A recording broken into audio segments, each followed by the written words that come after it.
anthem of the newly formed Omoboriowo Nation.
Ladies and gentlemen, the national anthem of the newly formed Omoboriowo Nation.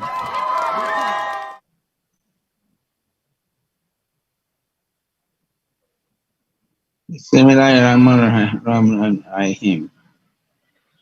Alhamdulillah. Alhamdulillah Rabbil Alamin.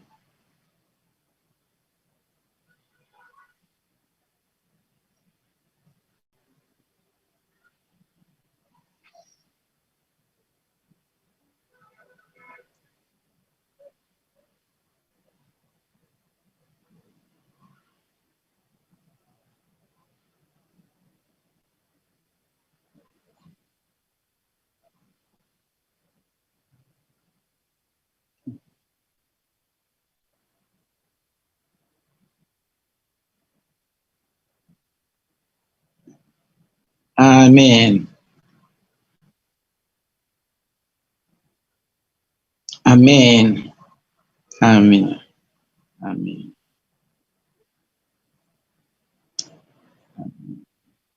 Amen.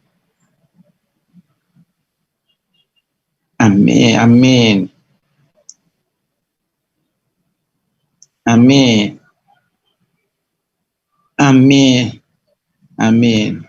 Amen. Amen. Amen. Amen.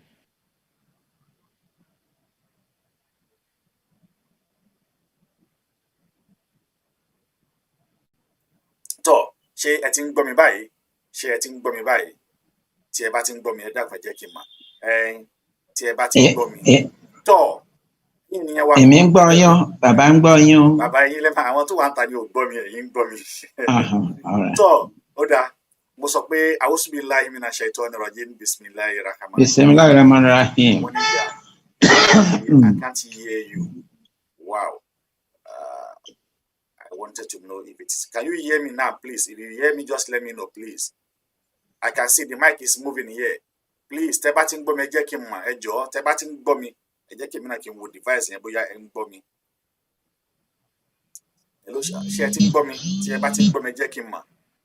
Ẹ jọ̀ọ́, tí ẹ bá ti ń gbọ́ mi láti ilé, ẹ jẹ́ kí n mọ̀. Ẹ jọ̀ọ́, ẹ̀yin tí ẹ wà ní ilé, tí ẹ bá ti ń gbọ́ mi, wọ́n ní yeah, thank you so much. Thank you so much. Pé wọ́n ti yà, wọ́n ní ẹ ṣé púpọ̀. Tó, lónìí ẹ̀yin yẹn wá tí ẹ wà pẹ̀lú wa lónìí, mo ti kọ́kọ́ ṣe àdúrà, mo ní mo kí gbogbo ẹ̀yin ẹlẹ́sìn mùsùlùmí, ẹ̀yin kìrìsìtẹ́nì àti ẹ̀yin ẹlẹ́sìn àbáláyé pé a kú ọdún, a kú ìyèdún eléyìí tí a ṣe ní òní ìyẹn Idil Fitri, pé Ọlọ́run ọba yóò gbọ́ àdúrà ẹnìkọ̀ọ̀kan wa, Ọlọ́run yóò sì dáàbò wa, yóò ṣàánú fún wa, àwọn ọmọ wa, àwọn ẹbí àtàrà, Ọlọ́run yóò bá wa pẹ̀lú wọn. Mo ṣe àdúrà fún oníkálukú yín pé lágbára Ọlọ́run ìbànújẹ́ ò ní kàn yín, ọwọ́ aburú ò ní kàn yín. Bí kò ṣe bí ọmọ àdúrà tí a ń ṣe fún yóò máa mọ yín, orí yóò ní kọ àdúrà o, ìṣẹ̀dá yóò ní kọ bẹ́ẹ̀, orí yóò ní gbàbọ̀dẹ̀, ní rogun aburú, ọ̀fọ̀, ẹkún, òsè kò ní wọlé tọ̀ ẹnìkọ̀ọ̀kan wa. Ọlọ́run wà wọlá ibi tí wọ́n ti gbogbo ibi tí wọ́n ti kí yídì káàkiri àgbáyé lónìí òní wọ́n kí yídì káàkiri gbogbo orílẹ̀-èdè àgbáyé àkókò ló lè yàtọ̀ ní àṣẹ Elédùmarè gbogbo àdúrà tẹ́lẹ̀ kan wá béèrè fún pátápátá Ọlọ́run yóò mú lọlé àṣẹ Ọlọ́run yóò wọlá òní yóò wọlá ìdílé fitri òní Ọlọ́run yóò wọlé yóò yọ Yorùbá nation kúrò lára Nàìjíríà láì ní ṣógun láì ní amina wọlá kùwàtà ìlànà. Mo kí gbogbo wa pátápátá bí a ṣe ń darapọ̀ mọ́ wa lónìí gbogbo ẹ̀yin tí ẹ bá ní ìbéèrè tí ẹ fẹ́ bí lò torí question tòní a pè ní question and answer a dẹ̀ pè ní part 2 tí ẹ bá rántí àkọlé wa tó gbé Gleanings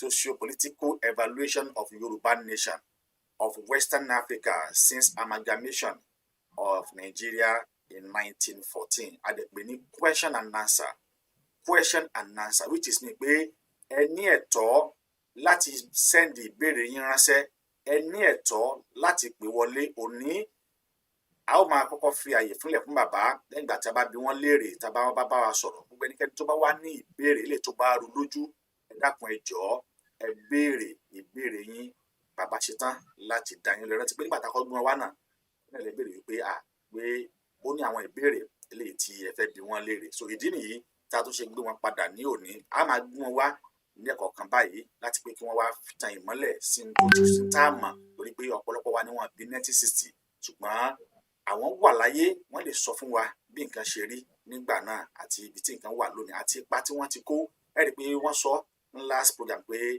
the labour of their heroes power shall never be in vain pé àwọn ti bẹ̀rẹ̀ tipẹ́tipẹ́ ṣáájú kí ẹnikẹ́ni nínú wa ṣáájú kí a tó bẹ̀rẹ̀ Yorùbá wọ́n sì ní àwọn tí wọ́n bá bẹ̀rẹ̀ ogun a ké sí wọn láti jọjà ni a kì í yàn wọn ní pọ̀sìn ìdí nìyí tó jẹ́ kí àwa tó jẹ́ kí a gbé wọn wá tọ̀ láì ní gbára wa ní àkókò láì ní fi àkókò ṣòfò màá máa gbé bàbá wa wọlé sí pé kí wọ́n kí ẹ̀yin tí ẹ wà ní inú ilé pé kí wọ́n kí gbogbo wa pé kí wọ́n sì ṣe wá ní pẹ̀lẹ́ tọ̀ bàbá àwọn ọmọ yín fẹ́ gbọ́ òun ní ẹnu yín fẹ́ kí ẹ kí àwọn ará lé.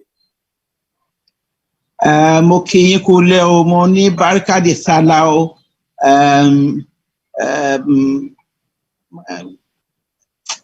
Idel Fitri or something like that, mi ò mọ language Barika de Sala ó cover gbogbo ọdún mùsùlùmí ọdún náà ó bá wa láyọ̀ ayọ̀ náà ló máa wà pẹ̀lú wa kálẹ̀kálẹ̀ o àlàáfíà fún yín o gbogbo ẹ̀yin ọmọ Oòduà káàkiri àgbáláyé.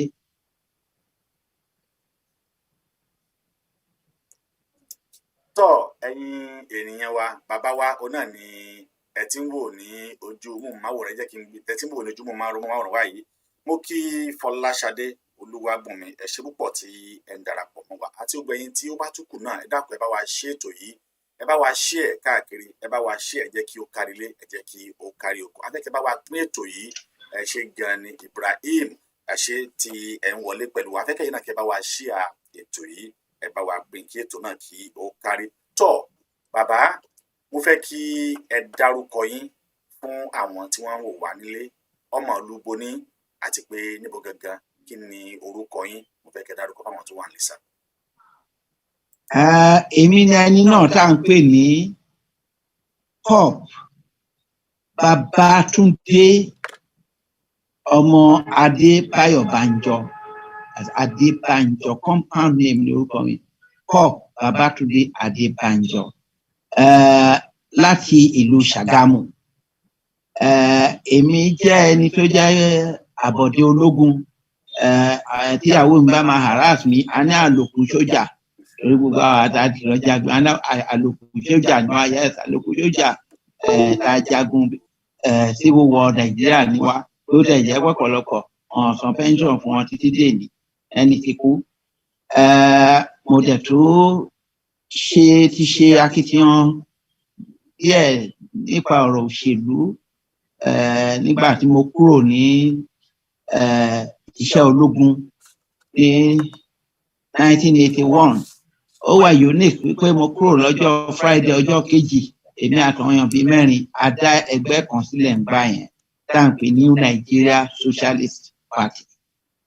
New Nigeria that was the first time tí any party political party Nigeria lo orúkọ socialist mọ́ orúkọ wọn òun dẹ̀ ni ò jẹ́ kán register wa nítorí mo ṣe wàhálà púpọ̀ Mo establish offices in 17 out of the existing 19 states nígbà yẹn.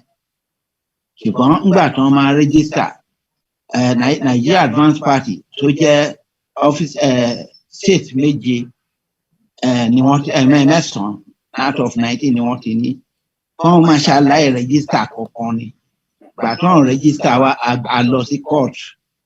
Gbà yẹn ọ̀nà tí a máa ń pàdé Rotimi lọ ní Federal High Court ní Ilé-Èkó. Gbà yẹn tá à ń ṣe kíní. So later on, I got instruction wala to keep on board or register anything socialist. That was what we suffered. But then, well, the struggle continues. So, lẹ́yìn náà ni mo ti púpọ̀ bàbá wa. Ó ṣeéṣe kí ẹ̀yin tí ẹ ń wò wá nílé, ó ṣeéṣe kí ẹ má rojú mi mọ́ báyìí, tó jẹ́ pé ojú bàbá nìkan òun náà ni ẹ ó máa rí, torí pé wọ́n fẹ́ jẹ́ kí program yìí ó jẹ́ pé tó máa wà documented ni. So ojú wọn nìkan ló ṣeéṣe kí ẹ máa rí báyìí tí ẹ lè má rí ojú tèmi mọ́. Ṣùgbọ́n ẹnikẹ́ni tó bá ti ní ìbéèrè, ẹ dákun, tí ẹ bá fẹ́ béèrè àti question, òní question and answer la pé tí mo bá ti ń ju ìbéèrè sí bàbá, ẹnikẹ́ni tó bá ní ìbéèrè, dákun ẹ pè wọlé sí orí aago wa láti béèrè tí ó yẹ kí bàbá, kí a má gbára wa ní àkókò.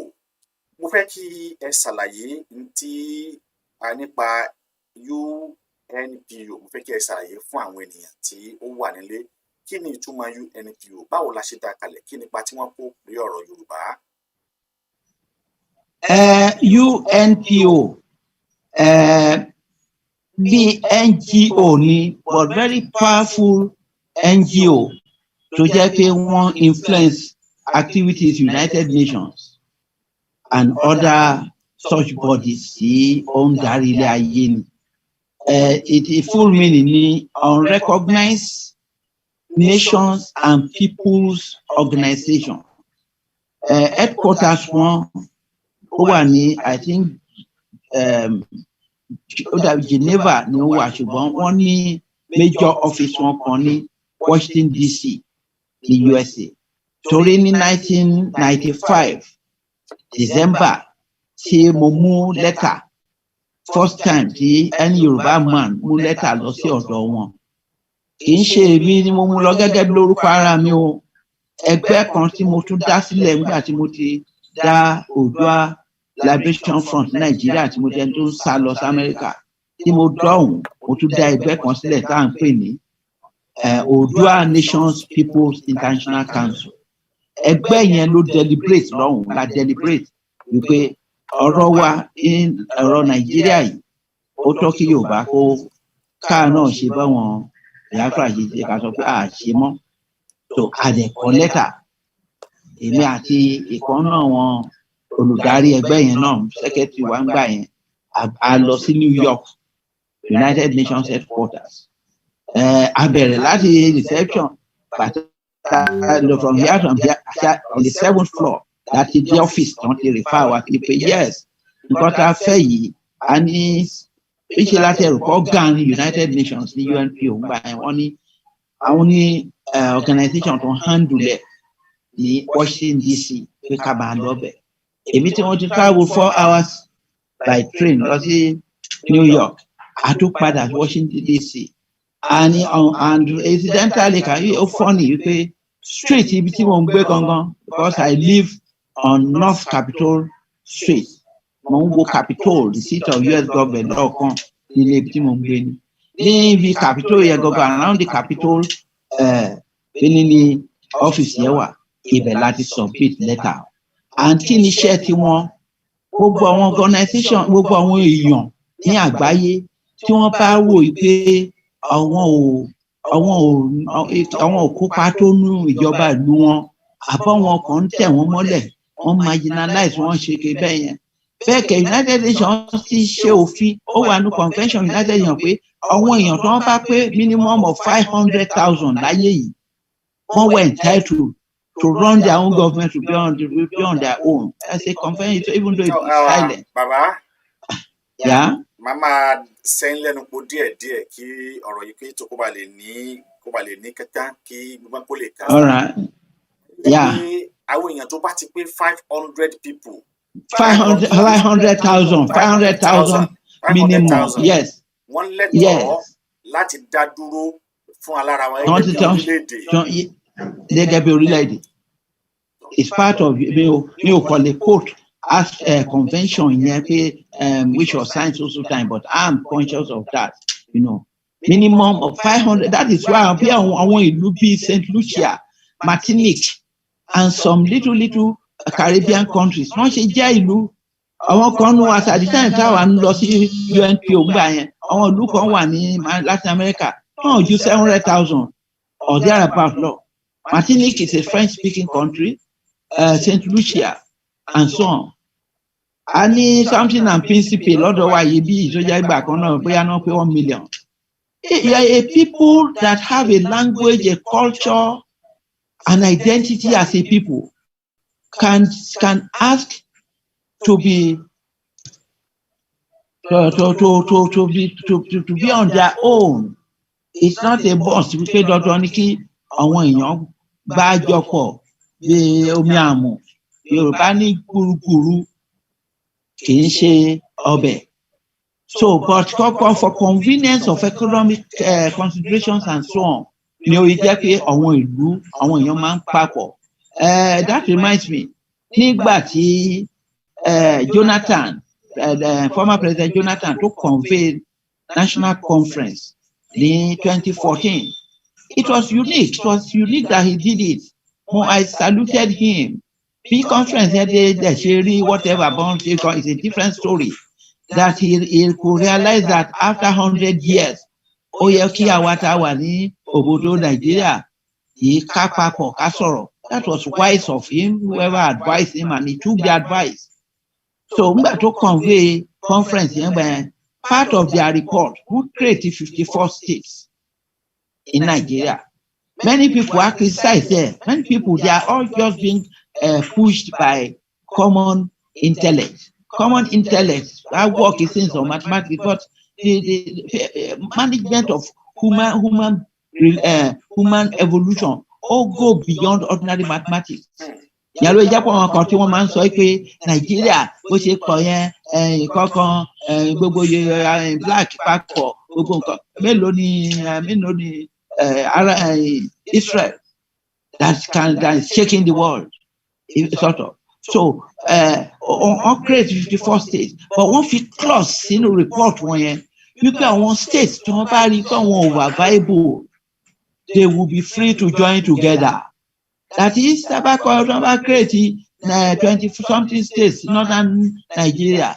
Some states can require they support they sustain, they are not self-sustaining. If you want to negotiate with them, so the other states can join for. That's not right. That's all right. The important thing is that we try to balance equation so that we have equal number of states in the north and equal number of states in the south. There is nothing that can be better than that in our type of arrangement. So that arrangement, that was possible. United in support that was implemented by this administration. Jonathan need enough time that implemented. But what I'm talking about is that our countries in the world, many of British, UK have the English, the Welsh, the Irish, and so on. Scotland. Britain, no, they see the self-determination substitute war system or no. And that's on the United Kingdom. So it's like the USSR in those days. There are so many countries that make up the USSR. And at the end of the day, all these sectors integrate. And I want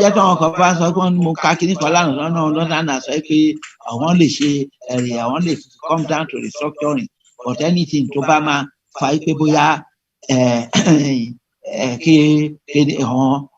can go to war. Where one saw more witness are Yorubani. If we Yorubas are a serious people, you can't go beyond this. See our Taje Yoruba about the Ronu as at 1995. That go up to UNPO, that is register we have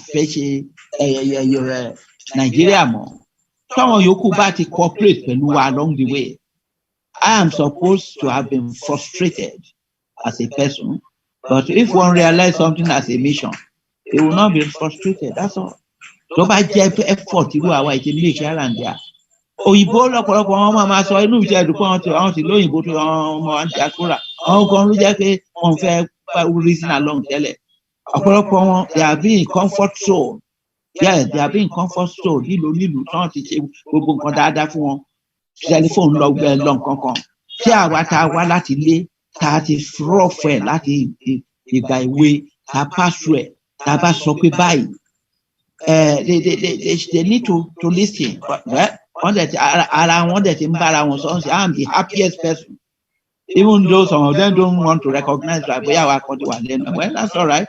My joy is that the dream I had as far back as 1987, that I will to pass over, the dream is now coming true. I see myself as a pé ohun tí àwọn ti ń gbèrò láti 1987 pé àwọn dúpẹ́ pé àwọn ọmọ àwọn ti ń ṣe ní ojú àwọn pé ọpẹ́ ni fún àwọn tí bàbá tó ó tún ní àwọn ìbéèrè kan tí mo fẹ́ bi kí mo fẹ́ kí ẹ bá mi sọ nípa September 23rd báwo lọ́jọ́ ọ̀hún báwo ló ṣe jẹ́ sí ilẹ̀ Yorùbá báwo lọ́jọ́ ọ̀hún báwo ló ṣe nípọn sí orílẹ̀-èdè Odùduwà báwo gẹ́gẹ́ ni gbogbo wa ṣe gbọ́dọ̀ mọ̀ pé ọjọ́ yìí ó jẹ́ ọjọ́ tó ṣe pàtàkì fún ìran Yorùbá. Àwa náà generation tiwa a bá ìtàn ńlẹ̀ ni but around the time tí a máa tí a bẹ̀rẹ̀ sí ṣe pan Yorùbá congresses in those days, the first one tá a ṣe I think it was 1994 tí a ṣe ń bàdàn. Adedibu ló provide the venue for one. Then there was no such congress again until around 1998. That which is second and Yoruba Congress. And so in 1999 conference annually. But that of 2001, if I'm not mistaken, either 2001 or 2002. Ó peléke nítorí pé bó ṣe mọ èsì mọ mú yín àwọn kan Ayọ̀pádòkun, who was at that time secretary of Afenifere, Dr. Yomi Fini, he was secretary general of Yoruba Leaders Forum, because there was something called Yoruba Leaders Forum báyẹn. Gbogbo ẹgbẹ́ Yorùbá ló wà lábẹ́ Yoruba Leaders Forum. They are all together under the leadership of Abraham Adesoya. So the platform of Yoruba Leaders Forum, Dr. Yomi Fini from Lagos State, which is Secretary General, in cooperation with Afenifere, OLM, and other Yoruba groups, they wọ́n ṣe iṣẹ́ ribiribi because that particular Yoruba conference. Àwọn èèyàn lọ into history. Wọ́n come to realize that gbogbo Yorùbá ń bára wọn jà. Àwọn èèyàn dúdú náà ní problem for some time. The colonization, one can condemn it to. People like me, I thank God that we were ever colonized because it took us out of the business of killing ourselves. Only 1886. There was that consensus end of Yoruba war, Kiriji war. I cannot give a detail of the Kiriji war. Somebody like Professor Banji Akitoye will speak better on that. But that's his specialization. He's a professor of history. Except that sometimes because somebody is a professor of history and he can tell a lot of history of things that have happened, that's qualified for leadership of Yoruba. That's not so. I'm a correlation sort of. So he gave lectures which I was even on the battle, totally reflect really how we have been coming to my 50,000 soldiers, so armies, but by 1886 it all came to a kind of end. So the end of Kiriji War of 1986 brought relative peace into Yoruba land. And in order to immortalize it at the Pan-Yoruba Congress, where Yorubas from Nigeria here, Benin Republic, Togo, Ghana, throughout West Africa, then Cuba, Peru, Jamaica, Brazil, even United States, because we have Yorubas in the United States. We have Ani Oyo Tunde, which is a purely Yoruba country within the within US, apart from sort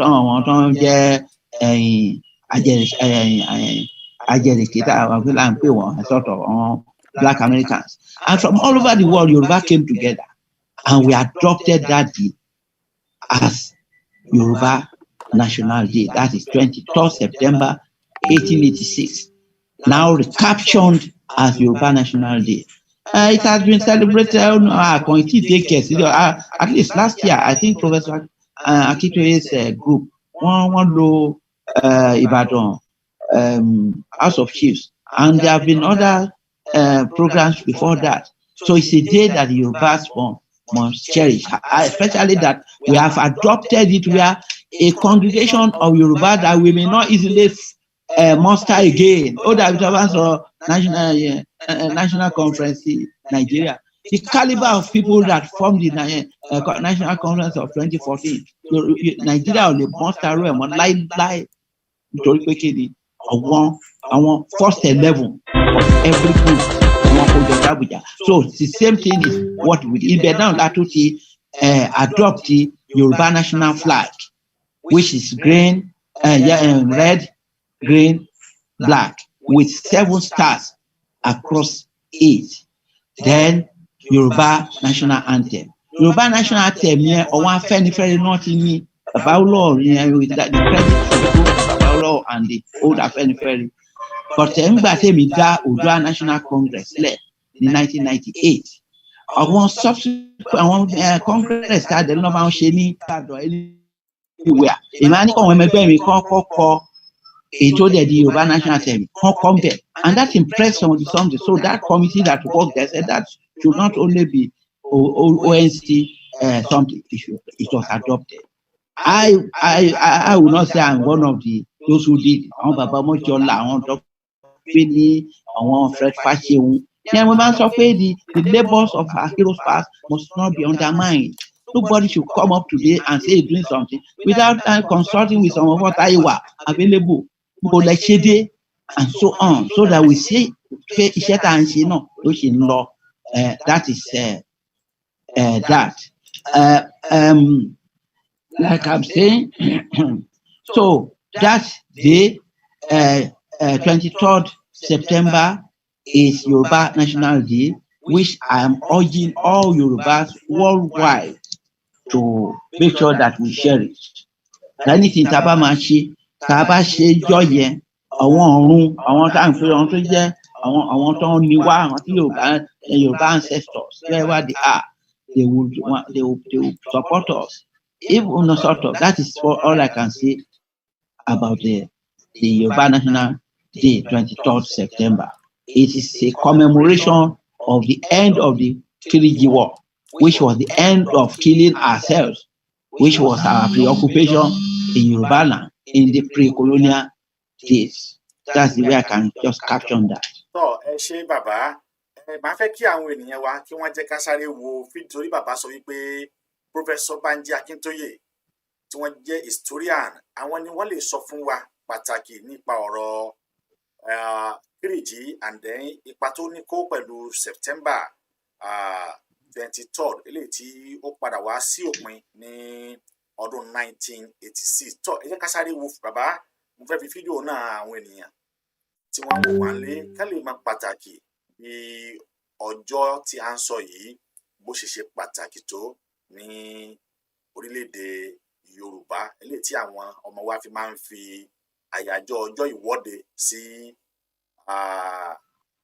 October 1st tí ṣe ọjọ́ Independent Day wípé ó yẹ ká yí padà sí September 23rd tí ṣe ọjọ́ tí ogun Kiriji, ọjọ́ tí wàhálà láàrin Yorùbá sí Yorùbá, ọjọ́ tí wọ́n wá sí òpin. Bàbá jẹ́ kí n sáré fídíò ọ̀hún àwọn ènìyàn wa tí wọ́n wà ní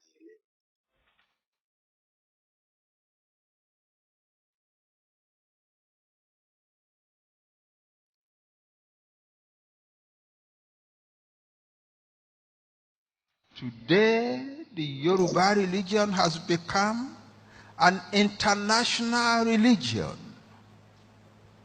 There are more people espousing Yoruba religion outside Nigeria today than there are in Yoruba land in Nigeria. Let me give you an example. In the province of Bahia in Brazil, a province that is a Roman Catholic province, there are more Yoruba centers of worship today than there are Roman Catholic churches. Almost everybody who is a Roman Catholic is also a worshipper of Ogun or Ija or Yemoja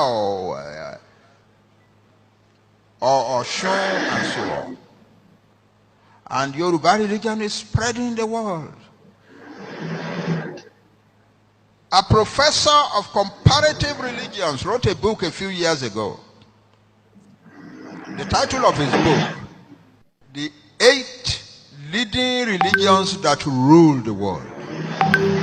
And in order of strength in the world, number of people, power, influence, and so on. Yoruba religion is the 6th of the 8. And that's the only religion from Africa that is an international religion. Okay, so here we are. We have built all these great things, but we don't know how to handle politics somehow. Because when we start fighting among ourselves, we just keep fighting. And we don't look around us to see what is really happening to us. So today, in the 19th century, we fought wars, and we couldn't stop them. And Ibadan, thank God for Ibadan. The Ilorin people, who are not Fulani at all, they were Muslims, but they were not Fulani. They were leading an army to conquer the whole of Yoruba land for Islam. So the Ibadan people met them in Oshogbo in 1840 and soundly defeated the army, destroyed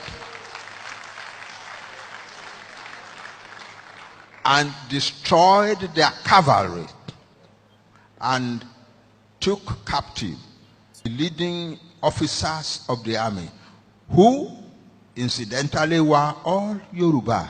There were one or two Fulani in the lower levels, and the Ibadan chief said, we have no problem with you, go back home. It is these ones who are our own people that we have trouble with. So they sent one to Oyo, to the present Oyo, where he was executed. They also executed another one in Ibadan.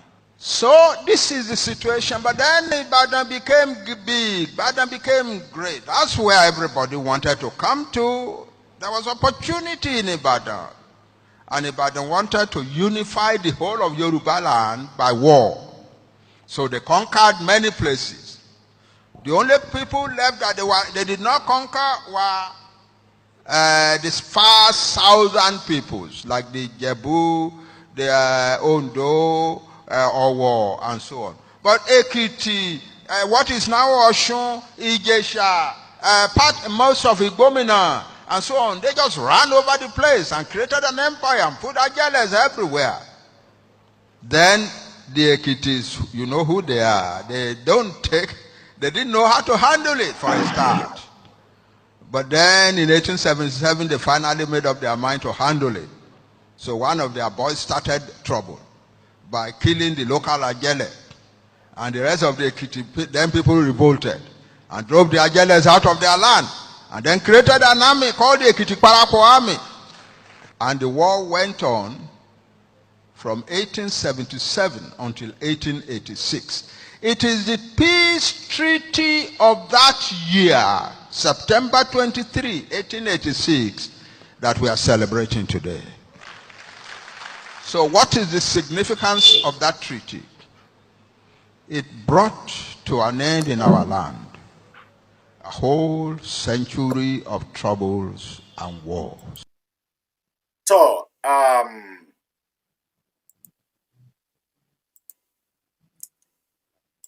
Baba, mo ti dá dúró ní ibi tí a ti dé dúró níbẹ̀ torí pé ṣé ń gbọ́ mi sà bàbá? Mo ń gbọ́ yín.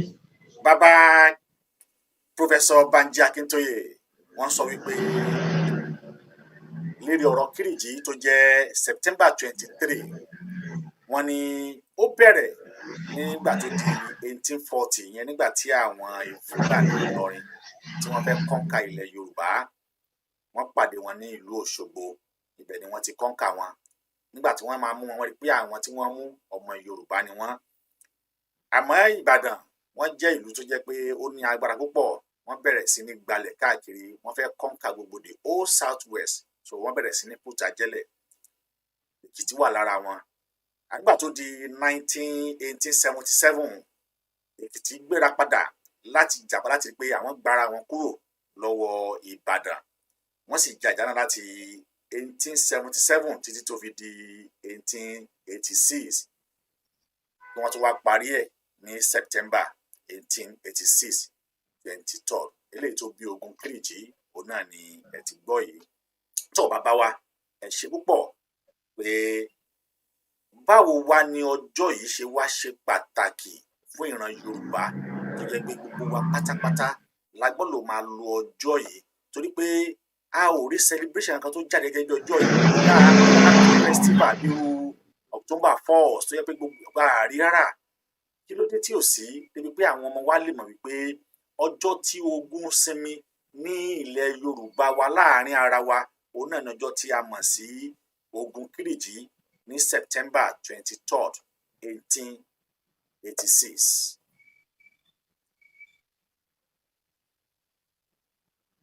ṣé bí mi ní ìbéèrè yẹn ni. Pé kí ló dé tí àwọn ènìyàn wa ò mọ ọjọ́ yìí. ṣẹ́rí nǹkan láyé yìí, the principles and what can call vagaries of human evolution and people's evolution all require a lot of only dimensions there, only stages there. Now tí àwa ń sọ̀rọ̀ nípa ẹ̀sìn, tá a dẹ̀ ń jẹ́ kí àwọn èèyàn mọ̀ pé àwọn àgbààgbà Yorùbá at a particular time ni wọ́n come to that conclusion kọ irú ọjọ́ yẹn ká yà sọ́tọ̀. And they adopt ẹ̀. Ibi tá a ti adopt ẹ̀ ń jọ ẹ̀, mo sọ fún yín pé gbogbo Yorùbá from all over the world.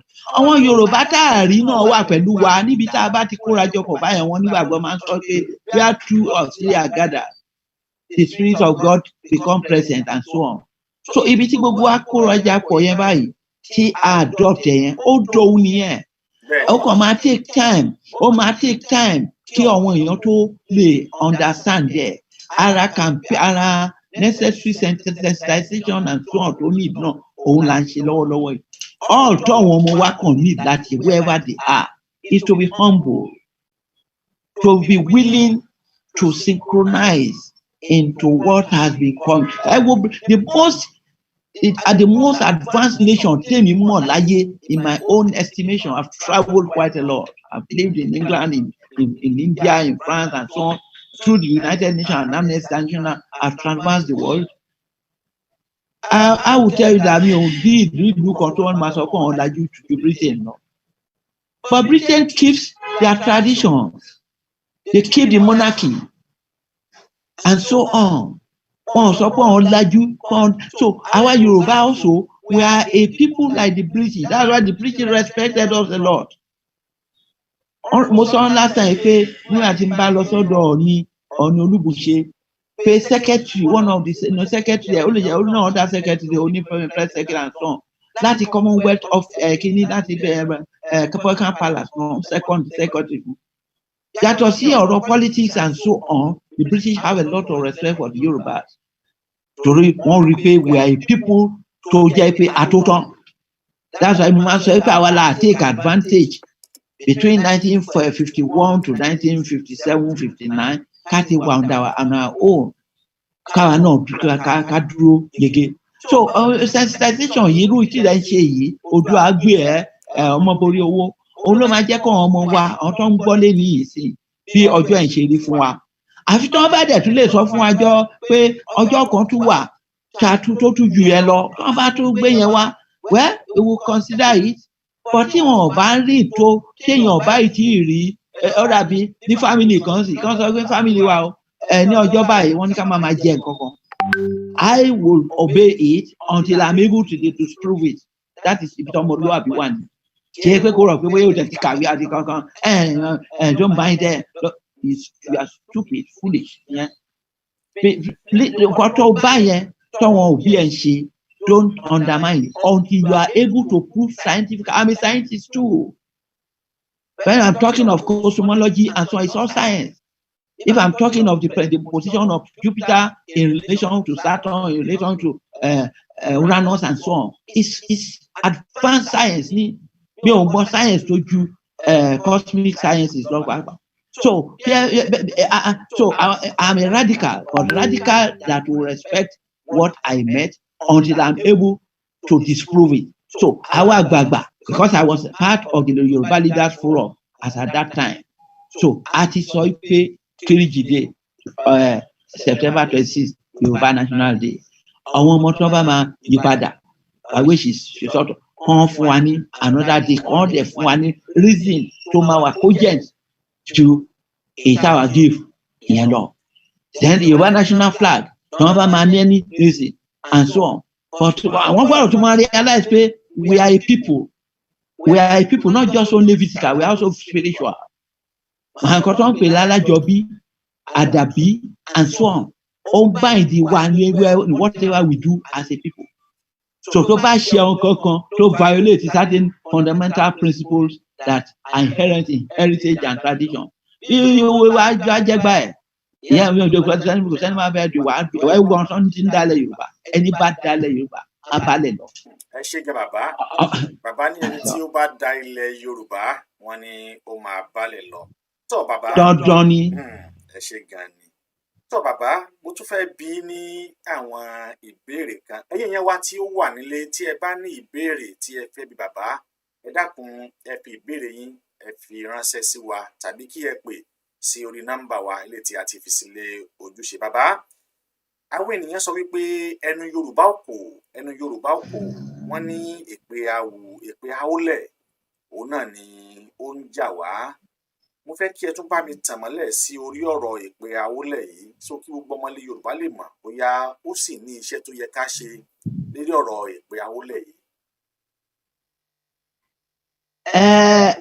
Èmi ò ní sọ pé kò sí iṣẹ́ tá a máa ṣe because life is a continuum. The evolution of life is a continuum. Even the experiment tá à ń ṣe lórí planet Earth lọ́wọ́lọ́wọ́ yìí sìn, which may be expiring in not more than 300 to 400 years. Another planet will take over and the experiment continues. As I time Armstrong to land lórí moon in 1969, the development of the new planet have started. Nítorí everything that is physical in the universe will obey the law of dissolution. The earth itself will die. This earth, a time will come, the planet to dissolve earth, it might come nearer, to burst into. But because before then, another planet, the experiment will continue. So life is a continuum. So with that kind of a thing, I gbọ́dọ̀ mọ̀ pé gbogbo nǹkan tá à ń ṣe ló ní continuity. Be the next stage, máa ṣe better ju the present stage. Only I gbọ́dọ̀ make sure pé a ṣe.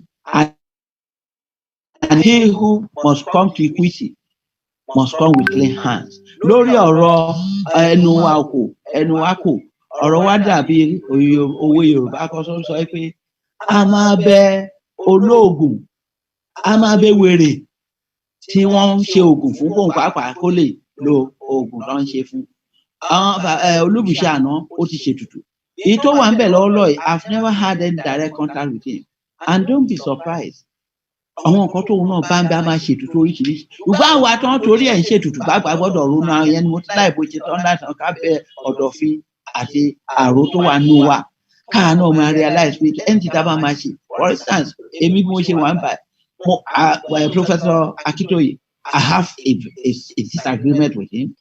I really attacked him nígbà tó ń sọ leader of Yoruba something. Well, you can't know that cannot be you. They will disrupt the whole system. But I respect what he is. I sometimes call him occasionally if he were to be anyone like myself. Chilamama sọ̀rọ̀. So àwa là ń láti rò wípé a gbọ́dọ̀ jẹ́ kí nǹkan kan kó make wa ká máa cooperate. That's all. Mo make reference lẹ́ẹ̀kan mo jẹ́ kó mọ̀ pé ó kẹ́bọ̀ pé area yẹn òun ló lè sọ lórí ẹ̀. Somebody else wọ́n avoid ẹ̀ wọ́n ti ẹni fẹ́ mention ẹ̀. For instance, someone like Gani Adams, ẹ̀ lè sọ̀rọ̀ débi tó yẹ kó reverse mi kó ever reverse mi. Because some of them don't want to let them know that somebody is somewhere who can do something better than them also. But until we go away from that, whoever ẹni tó dáa fún kankan fún sọ báyìí bẹ́ẹ̀ tí gbogbo abáde papapọ̀ nǹkan tó ń pè ní proper democracy gan-an nìyẹn, a situation where everybody makes his contribution but oníkàlùkù bá ọmọ limit ẹ̀, don't go beyond your limit. I go beyond your limit, limit ní ọ̀rọ̀ problem leader Yorùbá yẹn tí wàá kọ́ńtà sọ́tọ̀ can imagine pé wọ́n yan nǹkan as leader Yorùbá and within about 3 weeks later kàn máa ṣe nǹkan Aláròyé wọ́n organize program kan tó wọ́n bá ìjòyè kọ́kọ́ kí ló Aláàfin máa ṣe pé one of the Yorùbá leaders pé ṣé kìí ṣe ń tán sọ pé àbí leader Yorùbá ni. It was not so. The leader Yorùbá must emerge and everybody must come to attention and talk back to him. You must accept him, though he would respect Gogoriade. But when it comes to the political, and he must be in constant consultation with them. So bad you issue to my touch on traditions over the local consult Peluru bye you and so on. Torí tí wọ́n bá pe gbogbo Yorùbá jọ tí gbogbo àwọn Yorùbá bá péjọba tí bíbí àwọn Yorùbá bá dé, I remember the days of Baba Adesanya. Even the governors will all rise except the traditional heads.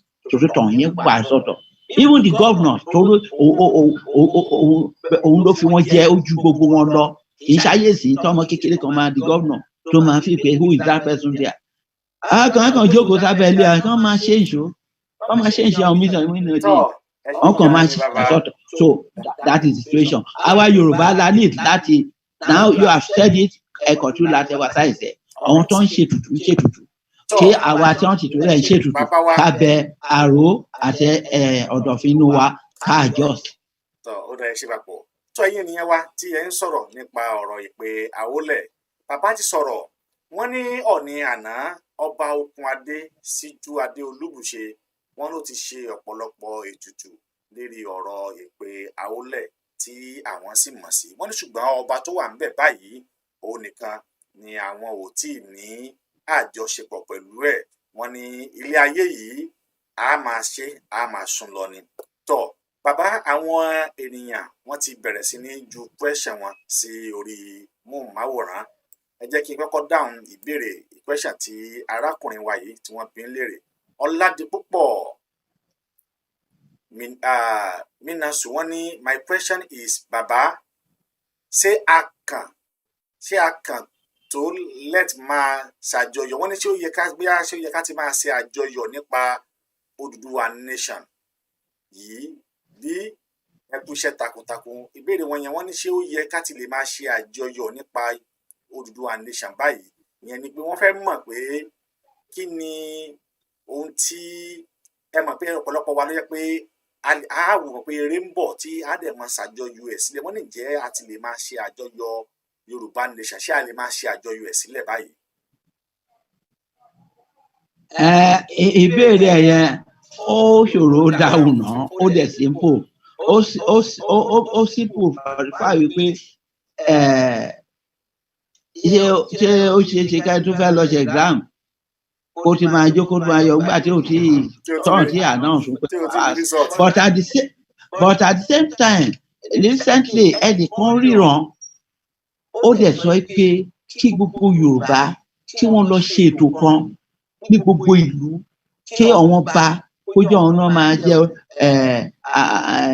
àṣọ máa ṣe tó máa coordinate ètò yẹn kí wọ́n tó ń jẹ́ kí wọ́n ṣe kí gbogbo wọn yọ̀ kan sọ̀tọ̀ pé tó ẹ̀kọ́ tó sọ yẹn ní ìgbà tó sọ pé ká lọ ṣe ìrúbọ ńlá ni pé tá a bá ṣe pé àwọn onílẹ̀ Yorùbá wọ́n á jà fún wa àborí lọ́nà àrà. Mo pìkẹ́ yes, it is possible pé wọ́n ká ṣerú ẹ̀ kó jọ̀wọ́ ọba náà máa ṣe ètò ẹ̀rú bọ́n ṣe ń ṣe ojúde ọba níjẹ̀bú-Òde kan kí ọba àkọ́kọ́ káàkiri wọ́n fi ọjọ́ kan tó jẹ́ tẹ̀lé kàn ṣe bẹ́ẹ̀ a fi ṣe ètùtù fáwọn tó ń ní wá ní anybody tó bá máa lead Yorùbá must believe in the spiritual content of the race. I accept that. Tó bá jẹ́ on that basis ni ó fi ń béèrè màá sọ pé well ẹni tó ríran yẹn may be very correct. All right. And ṣùgbọ́n tí ò bá jẹ́ bẹ́ẹ̀. Mo rò pé bàbá ti dáhùn ìbéèrè ẹni tí ó béèrè. Tó bàbá ìbéèrè ẹlẹ́ẹ̀kejì eléyìí tí ó tún wà níbí látọwọ́ SK Idris ó ní ẹ jọ̀wọ́ ẹ bá mi béèrè lọ́wọ́ bàbá wípé kí ni dé tí wọ́n kó àwa South Western region nípa 1914 amalgamation. Ó ń béèrè pé kí ló dé tí wọ́n kó wa papọ̀ àwa South West nígbà tó yẹ pé a ti dá dúró as Western. Ó wá ní kí ló dé tí wọ́n kó wa papọ̀ ní mọ̀mọ́ 1914 amalgamation. Ó tún wá ní pé clause and after expiration date ìyẹn lẹ́yìn ìgbà tí ó tún ti wá expire yìí ó ní we are free to separate from the union. Wọ́n fẹ́ mọ̀ dí tí wọ́n ṣe kó wa papọ̀ ní 1914. Wọ́n sì rò pé nígbà tí wọ́n kó wa papọ̀ tó yẹ pé ó ti expire pé ṣe bí a free láti lọ kúrò nínú ìgbéyàwó fífipábánilòpọ̀ náà. Ìbéèrè máa ń tẹ̀kẹ́ sí pé léyìí bíi pé ìbéèrè ọmọdé ni because as for 1914 amalgamation mo ti nínú the first stance tá a ṣe ní bí ìjọ mẹ́sàn-án mẹ́wàá sẹ́yìn mo sọ bẹ́ẹ̀ pé it's a cosmic experiment. Gbogbo nǹkan tá à ń ṣe lórí ilé ayé yìí experimentation àwọn tí ò jẹ ọ̀run ni. And in that experimentation tó ń ṣe yẹn aspect of it mo lè pè ní pé ọgbọ́n ju agbára lọ. The British are a highly enlightened clever race. Wọn ò ní nǹkan òṣùra nílùú wọn ọ̀tọ̀ Ọlọ́run fún ọ ní ọgbọ́n láti lè jẹ́ ká mọ̀ pé ọgbọ́n débi wípé wọ́n darí gbogbo wọ́n kó gbogbo àgbà ìlú tó wà nínú Commonwealth ó fẹ́ẹ̀ tó 135 out of all the nations of the world. Ọgbọ́n wọn yẹn ni wọ́n ń lò. Àgbà tó ń kọ́ akótó tó 1914 wọ́n ti kọ́ wá ibà individual wọn bá wà. Wọ́n sáìn pẹ̀lú ọba ti Ẹ̀gbá treaty. Wọ́n sáìn pẹ̀lú ọba ti Ìjẹ̀bú treaty. Wọ́n sáìn pẹ̀lú ibùdó Akárìgbò tí Rẹ́mọ wọ́n sáìn treaty pẹ̀lú ẹ̀ and so on treaty. Wọ́n sáìn gbogbo wọn káàkiri pọ́n wọn máa ìjọ ṣe àṣepọ̀ pẹ̀lú wọn kọ̀ọ̀kan. Then wọ́n fi yẹ consolidate wípé àwọn rọ̀ ní Southern Protectorate. Àdẹ̀ lajú tó Italy and sometimes èmi máa ń fẹ́ tèkẹ́ pé ká accept yẹn because wíwá tó ń wá fún ẹ̀ ó influence wa positively to an extent. Yes, ó ṣeé ṣe ká má lè develop on our own débi tá a ti dé even as at 1960 or something like that. Wọ́n méjì ọ̀hún ìbò náà kọ́ wa ní bá a ṣe ń kọ èdè wa.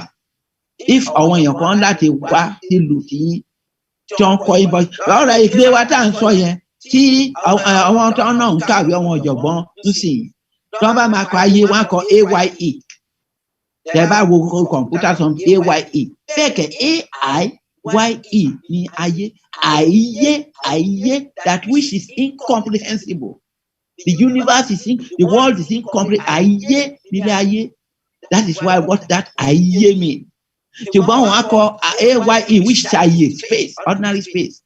Àwọn tó ní doctorate nǹkan kan ní PhD ní Yorùbá àwọn náà bí wá débẹ̀. Òyìnbó tó wá kọ́ èdè wa tó kọ́ wa wọ́n mọ̀ bọ́ máa ṣe all the vowels and wọ́n mọ̀ gbogbo ẹ̀. Àwọn tí wá because of their kind of wọ́n yí padà.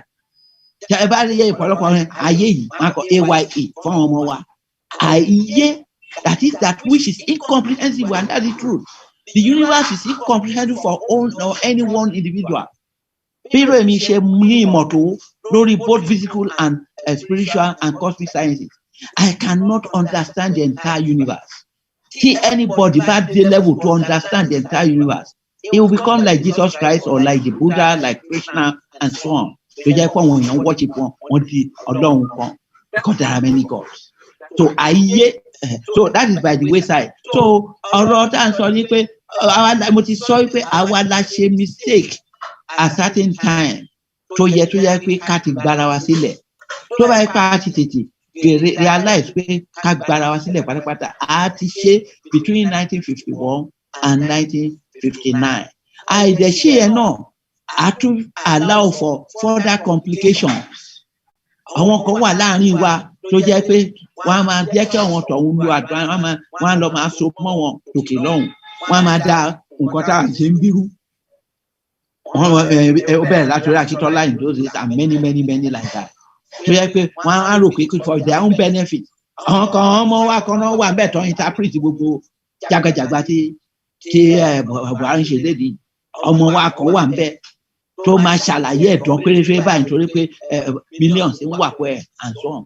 Because tó bá jẹ́ pé ọmọ Yorùbá gidi bẹ́ẹ̀ mi ṣe ń ronú ló yẹ kó ṣe ronú báyìí àwọn táwọn máa ń ronú pé èmi ò tẹ́ nígbà I will tell you that I will have taken an appointment from Buhari because I was very close to his government at the beginning. Ẹni tó ṣe chairman CPC late Prince Tony Momo was my closest confidant and associate. Nígbà tó máa lọ gba chairmanship yẹn ní December 2010 mo wà ní specialist hospital kan ní Abuja lọ ṣe prostrate. Ó ti wá kí mi ń bẹ̀ gẹ́gẹ́ bí ọ̀rẹ́. Ó ti fún wọn àwọn everybody lówó ẹ bá ń tọ́jú yàrá mi. 5 days later ló padà bọ̀. Tó ní Paul there is a development general torí mo mọ̀ gbà tó ti kúrò ní PDP tó ti join ní NPP tó wà ti general ti become associate and so on. Ó fẹ́ pé party tó fẹ́ tó ń dálẹ̀ yìí CPC wọn ní kó wá ṣe chairman ẹ̀ pé òun dẹ̀ ń kọ́ pé but somebody èèyàn from PDP some little leaders wọ́n pé òun náà ni Tony go and accept that something. Only but òun láti get consent. I wonder if somebody like him wá fẹ́ get consent. Yes, he will get my consent. Nítorí pé òun ló jẹ́ kémi padà wá láti England tí mo gbogbo other things tí mo ti ń set ibi as at 1987 ọ̀nà kọ̀ọ̀kan tí mo padà wá lé wá join politics. And when he made me his adviser tó ń fẹ́ yọ minister pé kó lọ ṣe deputy governor ní Edo State. I advise him pé kó lọ because mo wà pẹ̀lú ẹ̀jọ̀ almost 12:30 lóru kí n tó padà sílé investor.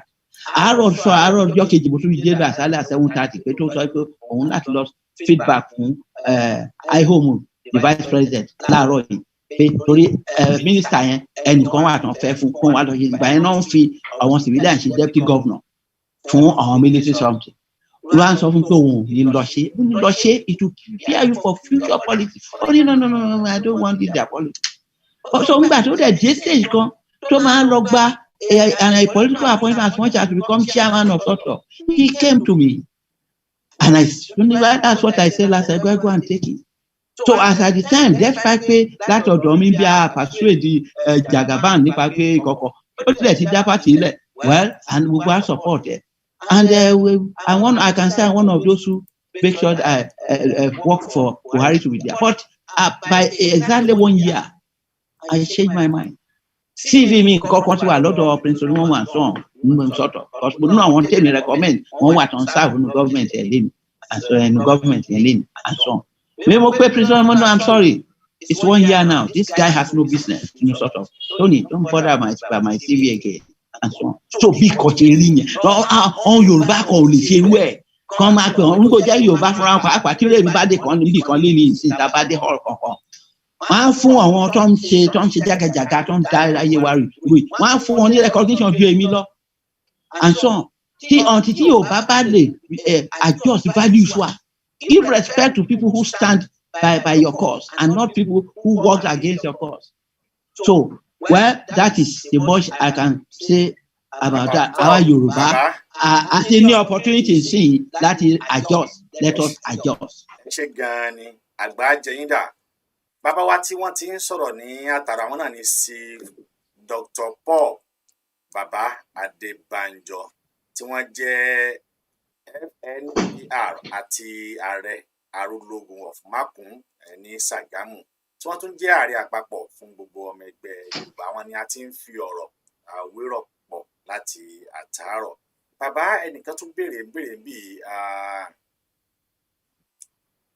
ẹnìyẹn pèrè ní Solilology. Ó ní sáà, ó ní is it possible for us to get Yoruba nation without some Yoruba leaders, without some Yoruba leader consent, like Obasanjo, Tinubu, Pa Adébánjọ?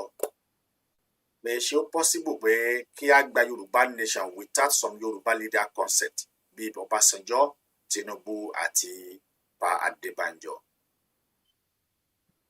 Well, that question because about that ni pé Obasanjo, Tinubu, Adébánjọ kọ́nà dá àwa Yorùbá. They are just one of us who have been privileged to play one role or the other, and some still planning to play some role. Àwa Yorùbá jù wọ́n lọ. If we are seriously minded, and we plan for it, everybody will flow. Yẹ tí o bá flow yà bá lọ train á nìkọjá lórí ẹ̀. That's the owó tí mo lè fi pa á nìyẹn nìyẹn. When the Yoruba say we are going, which we are going to do, ẹni tí o bá fall in line at appropriate time, the train will pass over that person. We are talking of a people. What does that mean? Àwọn kan record pẹ̀lú wọn á béèrè question wọn sọ pé United Nations something wọ́n béèrè question wọn. Abaya Adébánjọ, I have a lot of respect for him. He's a leader that is not against Yoruba coming on its own. The only thing tí bàbá yẹn ni pé ibi tọ́wọ̀n ọ̀wọ́n tọ́wọ̀n arrange agree pé ká wà lára Nàìjíríà tọ́wọ̀n bá change that agreement tọ́wọ̀n northern náà ò bá change tọ́wọ̀n tọ́pidú ẹ̀, we will have been all right. We are having our western region and we are developing and so on. So bàbá yẹn sọ ká kọ́ padà síbẹ̀ yẹn náà. Bàbá tún sọ fún wọn, mo sọ fún yín pé mo kíní tó wà lẹ́yìn mi tí bóyá ẹ lè rí kíní. Wọ́n ti ní bẹ́ẹ̀ yẹn Oòduà Nation Conference restructuring is too late. Bẹ́ẹ̀ ni àwọn èèyàn rí. 2017 mo wà lórí seabed ní Abuja Ìbàdàn fẹ́ ṣe summit ní Ìbàdàn. Ibẹ̀ ni mo ti di directive pé kàn ọmọ lọ sí Ìbàdàn bí wọ́n fẹ́ ṣe níbi yẹn. Ó yẹ kẹ́ ẹgbẹ́ ìdán wa àpapọ̀ wọn sọ àwọn respected Oòduà National Congress mo wà pẹ̀lú respected but àpapọ̀ bí mi convention oní secretary rẹ̀ ó respect wa mẹ́. Oní kàn lọ ṣe demonstration bẹ́ẹ̀ kan lókun. Àbábẹ́ ẹ̀dá padà sáà tí rí ṣá ẹ̀dá padà wọn yẹn ti rí.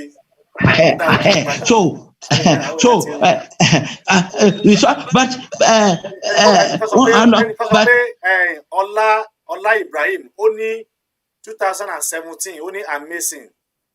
Àwọn èèyàn ti mọ̀ pé ẹ ti ń bọ̀ ọjọ́ ti pẹ́. No, àbí ìgbádà ń sọ ní pé àwọn bàbá Adébánjọ náà organize kìíní yẹn. Adẹ̀lọ́dẹ̀ lọ ṣe léyìí. Bàbá Adébánjọ under his leadership, wọ́n á láwọn ọmọ tó ń gbé kí tó ń lọ ṣe demonstration kó ń sọ tẹnu wọn bẹ̀. And when I came back from Abuja, tí mo tara mi dá díẹ̀, mo lọ bá wọn ní bàbá. Ọmọ kan wá ṣe distraction, ẹ kú iṣẹ́ mo rí nǹkan tẹ́ ṣe kankan, wọ́n wá ṣe distraction bẹ́ẹ̀, wọ́n ṣe báyìí. Bàbá ní it's not a distraction. Pé nǹkan tó ń ṣe dá. Pé tí àwọn jẹ́ generation kan tó ń sọ pé kan restructure. Tí àwọn míì sọ pé kì í ṣe bẹ́ẹ̀. Wọ́n jẹ́ kán mọ implications kó má ṣe bẹ́ẹ̀ ni. And bàbá yẹn sọ̀rọ̀ recently. Ó lóun against àwọn tó ń ṣe Yorùbá nation no. But position tòun, he has his own reason why he has to be talking of restructuring. He has a lot of only nǹkan táwa òbí àwọn tí ń bá bọ̀. I respect them. Though I am not with him in the area of restructuring is too late for me.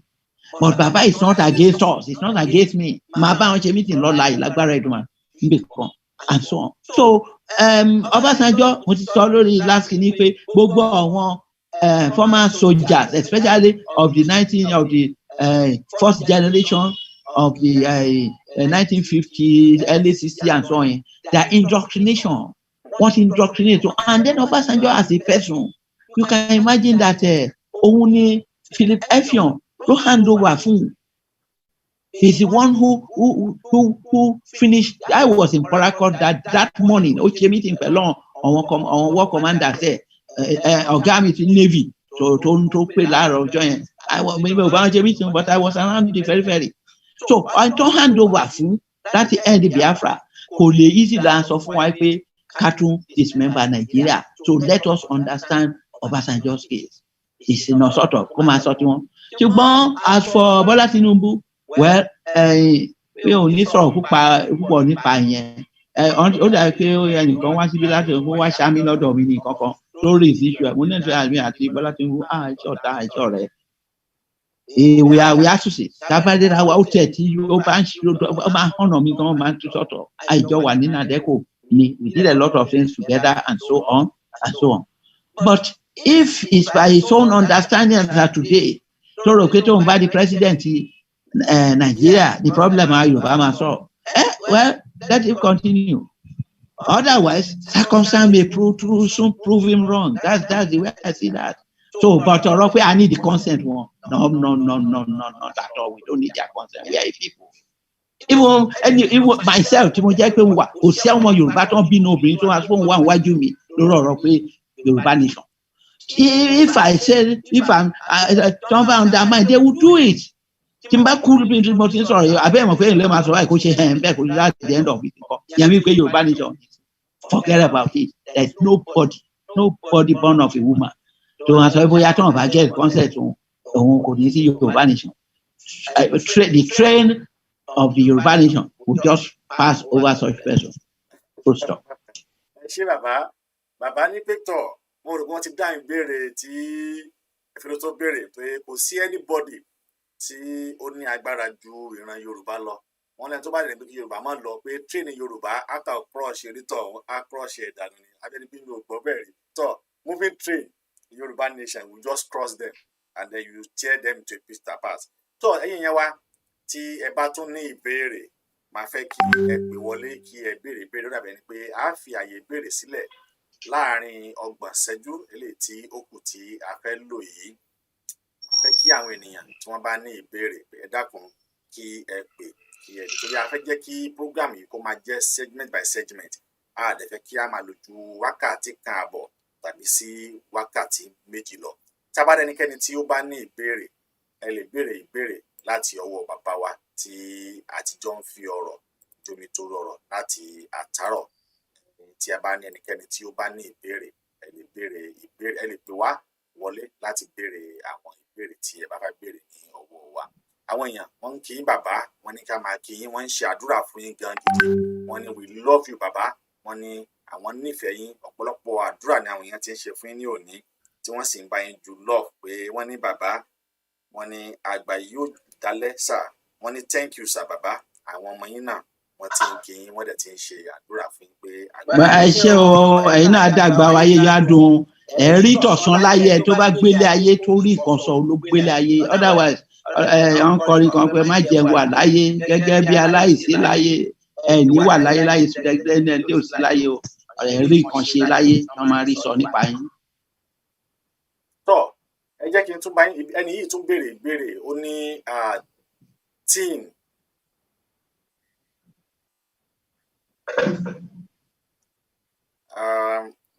ẹnìkan béèrè mo fẹ́ wo bí tí ok orí Facebook ẹni ti béèrè béèrè.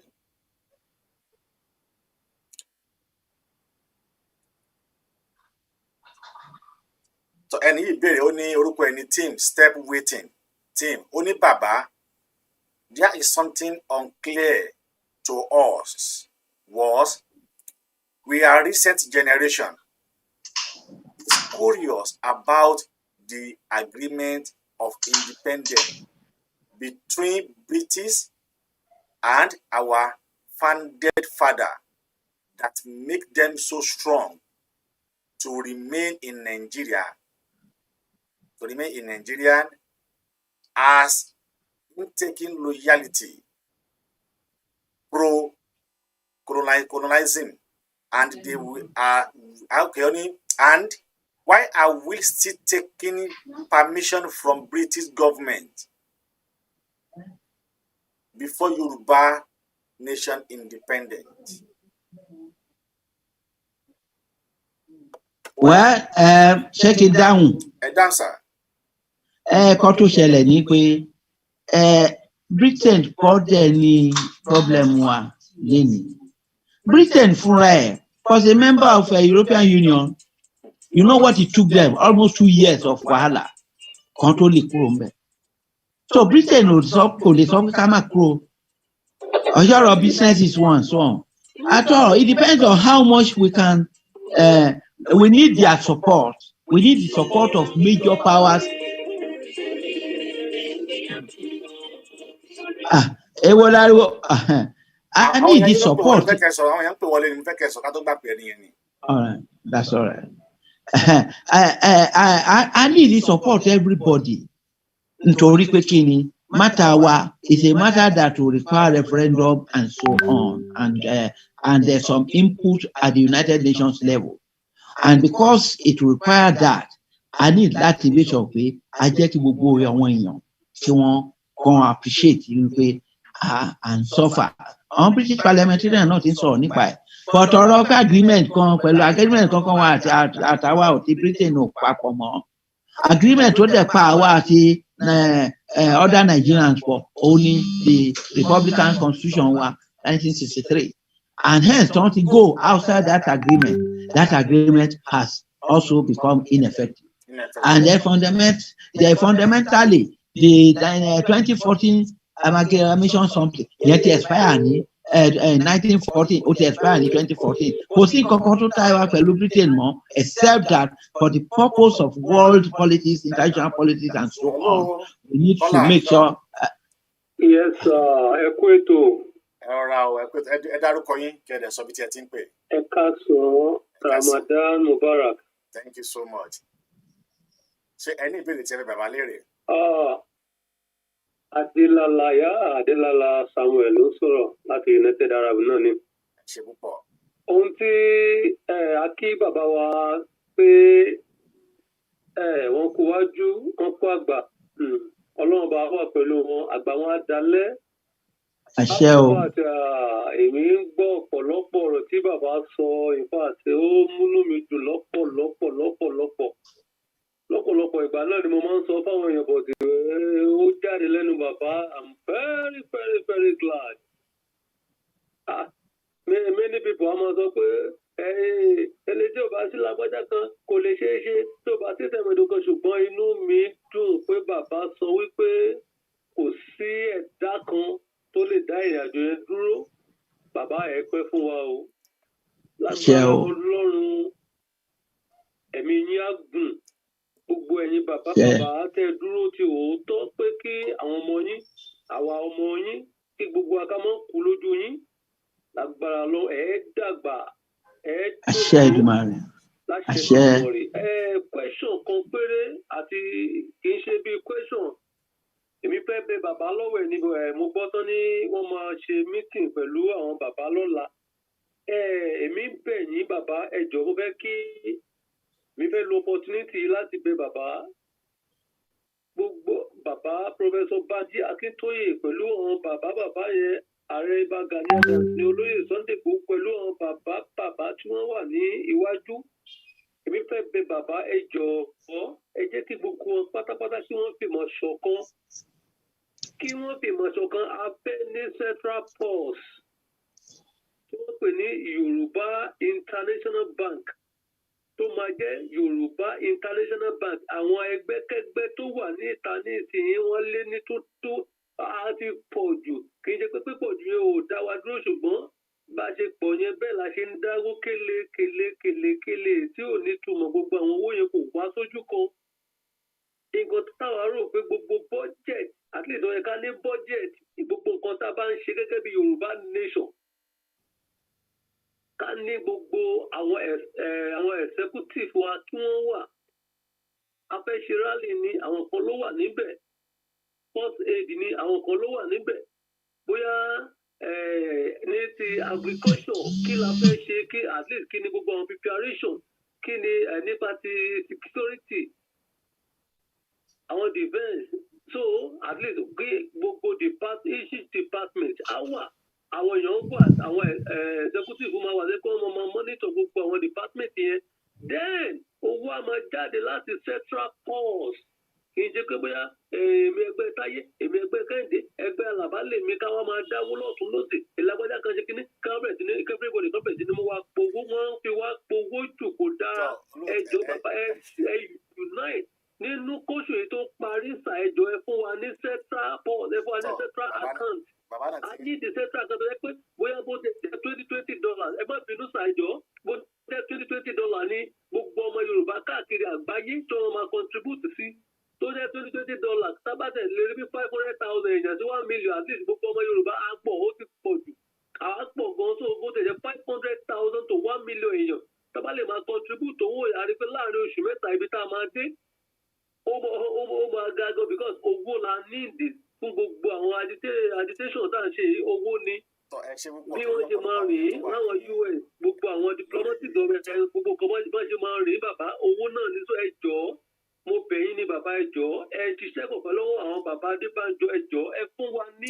wọ́n ti gbọ́ yín torí àwọn èèyàn tó ti àwọn ẹjọ́ ẹ jẹ́ ká ní àkáǹtì ẹyọ kan kóṣù kó tó parí ẹ ṣe gan bàbá àgbáyé adalẹ ẹ jẹ́ kí n fẹ́ lómi láàyè láti pè é sí olóòtú. mo fẹ́ kí ẹ fèsì sí ti ẹni tí ó pè wọlé tí wọ́n béèrè fún. nǹkan tó béèrè fún ọ̀rọ̀ ti débẹ̀ pàápàá lórí part 1 program wa wípé mo sọ pé láti ìbẹ̀rẹ̀ ọdún yìí lèmi ti fúnra mi assignment kan tí mo ti lọ bẹ̀rẹ̀ àwọn consultations kan tí mo ti consult with Baba Adébánjọ, Professor Soyinka, Ayorinda and some others here and there on phone torí mi ò oníwọ̀nba tí mo lè travel lọ. But the problem tí mo ní lọ́wọ́lọ́wọ́ ń sìn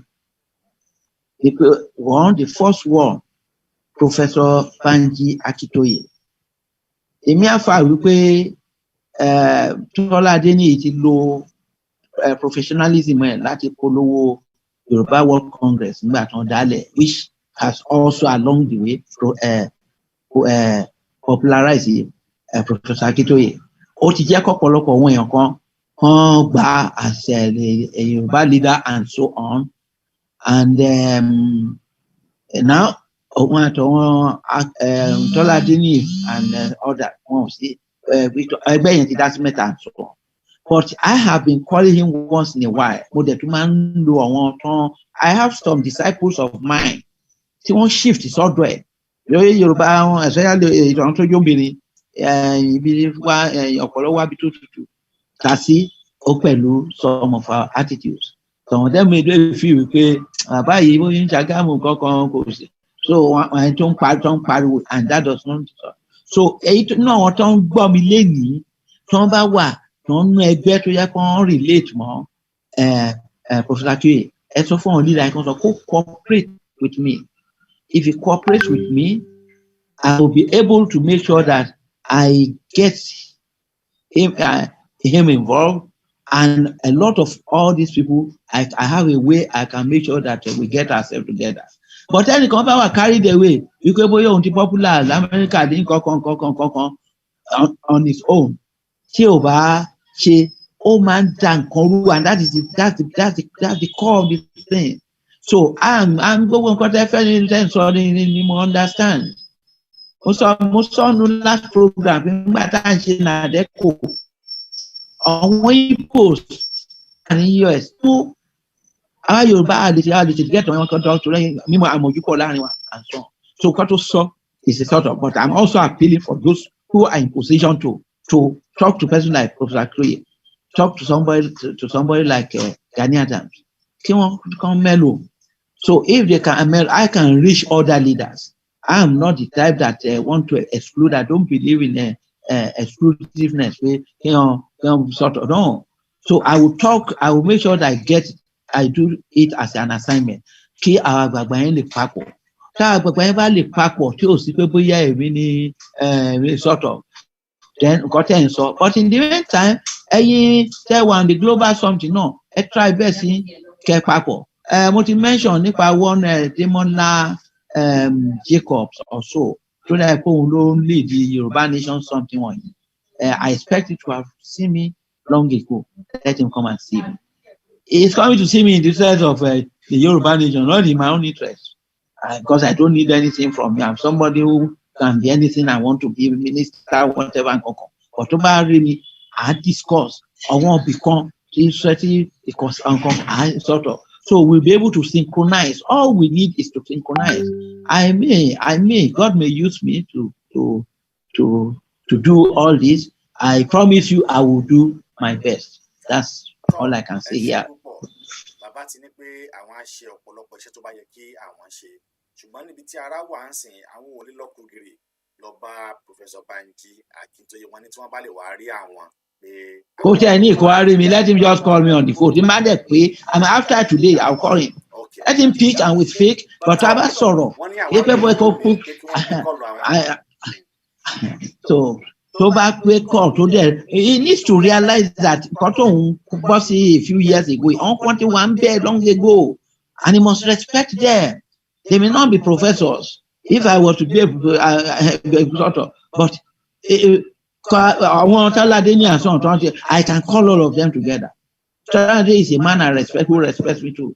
Even Bishop Taiwo mo rí lórí program Omoboriowo. He said, that was such a brilliant mind that the Yoruba race can use very well. The only thing is such brilliant minds, one man exuberance.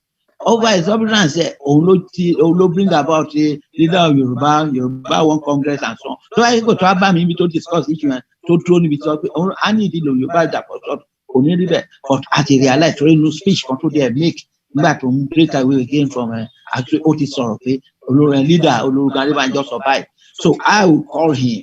I will reconcile with him. It's my party man that I think I'll just struggle with that in 1998. And then I'll call all of them. But with those ones, I have no problem. But I didn't. And Daniel Adams, and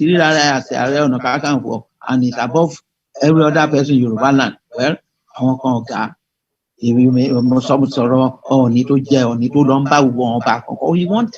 wanted to succeed, don't you bet? So if you want to succeed at there are some people who are more credentials for that office. Also, to whom you need to cooperate with. Let them cooperate. Olorogun will oblige and see that where we are going. Ẹnìkan tún béèrè ìbéèrè kan bí Ọlálẹ́yẹ ọmọ ọba ó ní, can we learn any logistic way to follow to get our Yoruba nation without bloodshed? Well, kíní kan wà lórí kíní ní WhatsApp recently tí mo distribute fẹ́ lọ. Nothing is achieved on a platter of gold. In fact, sometimes gbà tí mi tiẹ̀ wà involved in politics púpọ̀ mo máa ń reflect. Mo take care pé torí pé àwa Nigeria, the British people are so humane. We got our independence on a platter of gold. We are on countries, our French people on remain a perpetual So we're nothing but he who must achieve peace must prepare for war. Yeah, that's one of the areas why we need disagreement. Professor Akintoye said, sort of, I was part of it, but some people I knew the plus some country we need that. I pray for the need me. Actually disagree on certain things. Then you can't believe it. They want to only wrong because I'm a Yoruba nation without shooting one single bullet. It's a fallacy. Who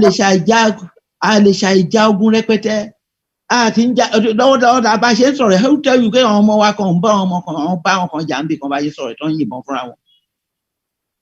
we must be prepared. America more respect. America amaja ni lukan amashi. Then diplomatic something. So that is how to fight a war in modern times. So Yoruba amashi at the United Nations level, amashi at other social level, but war machinery wa àánú gbọ́dọ̀ lè prepare àwọn tó ọ̀rọ̀ àwọn northern kan wọ́n ṣe release kan recently wípé àwọn ajá àwọn lè bá Yorùbá jà tí Yorùbá bá harness resources ẹ̀. As at the time tèmi wà ní US in exile those days 1995 to 98 ọmọ Yorùbá tó wà NASA and so on. So we are more in places than there.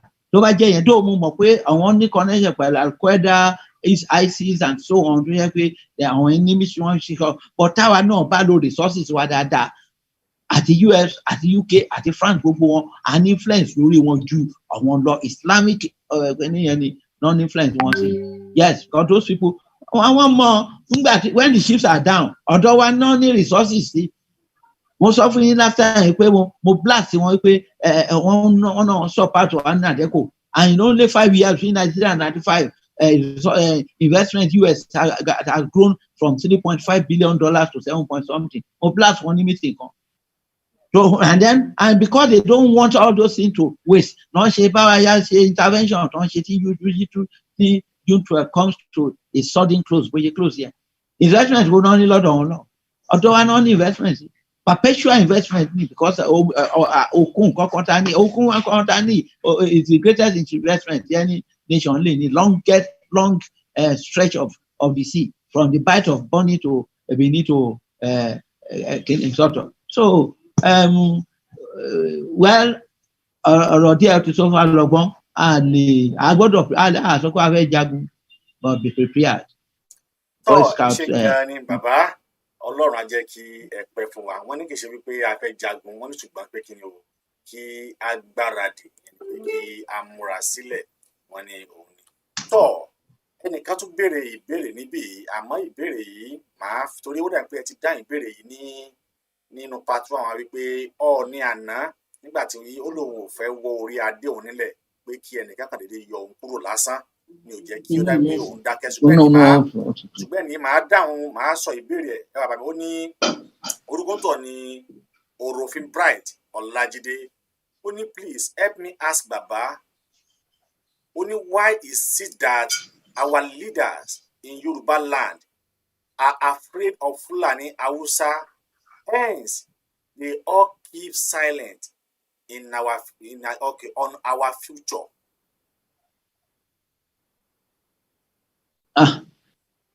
Well, Ọlọ́run dá wa èèyàn lóríṣiríṣi. Some are warriors, some are merchants, some are ọ̀rọ̀ wa dàbí stadium, football stadium. Àwọn kan referee tán lọ play role gidi ń bẹ̀ láti àwọn kan the football players gan fúnra ẹ̀ tán lọ wò. Àwọn kan wà ń bẹ̀ tó yẹ pé àwọn ni linesmen and other sort of. And there are some who are just mere spectators. So bá a ṣe ń wáyé oríṣiríṣi ni wá ọ̀pọ̀lọpọ̀ wọn leaders wa ló jẹ́ pé one values to matter. Ìlú bí tó bá yẹ kó yàn ti ẹ Ọlọ́run jẹ́ ń lówó nǹkan kan tó yẹ pé owó nìkan pleasure of life ni kíní wọn tó hàn dẹ̀ fẹ́ lose ẹ̀ á make wọn láti rí bẹ́ẹ̀.